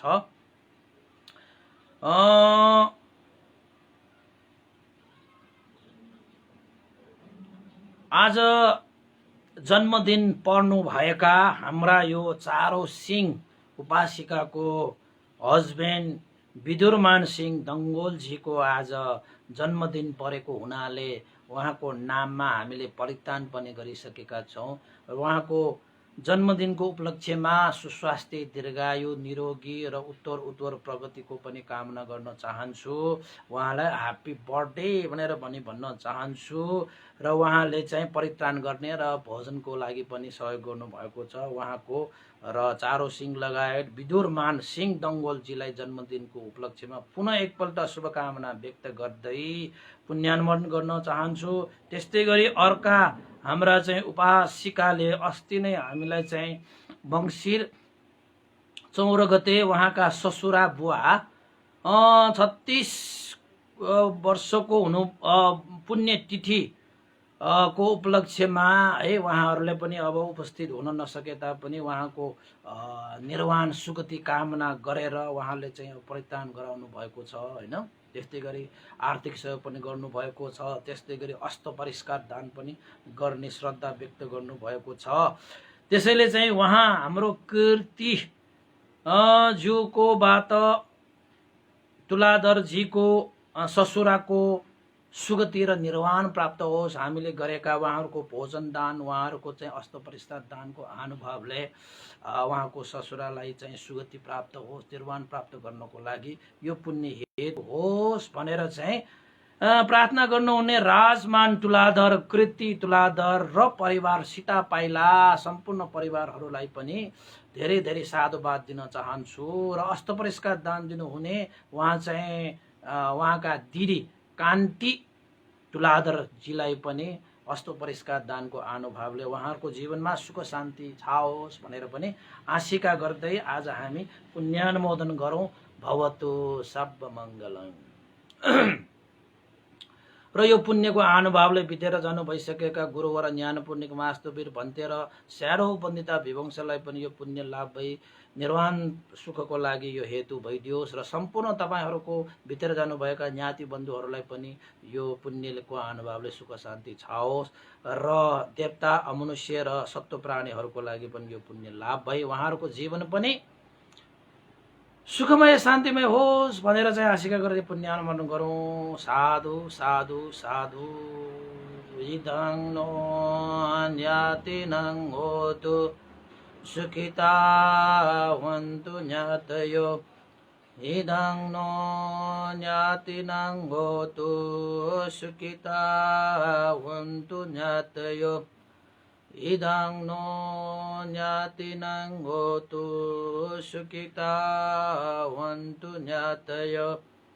एतावता सम्मेहि सम्भतं पुण्यसम्पदं सम्भे देवानुमोदन्तु सम्भ सम्पत्तिसिद्धिया।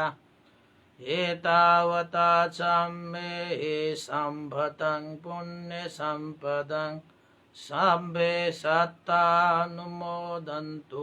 सम्भ सम्पत्तिसिद्धिया। एतावता सम्मेहि सम्भतं पुण्यसम्पदं सम्भे भूतानुमोदन्तु सम्भ सम्पत्तिसिद्धिया। साधु साधु साधु। भवतु सब मङ्गलं। सबैको दिन मङ्गलमय होस्, कल्याणमय होस्। सबैलाई साधुवाद। लाइक गर्नुहोस्, कमेन्ट गर्नुहोस्, सेयर गर्नुहोस् है, नभुल्नु। सबैलाई साधुवाद।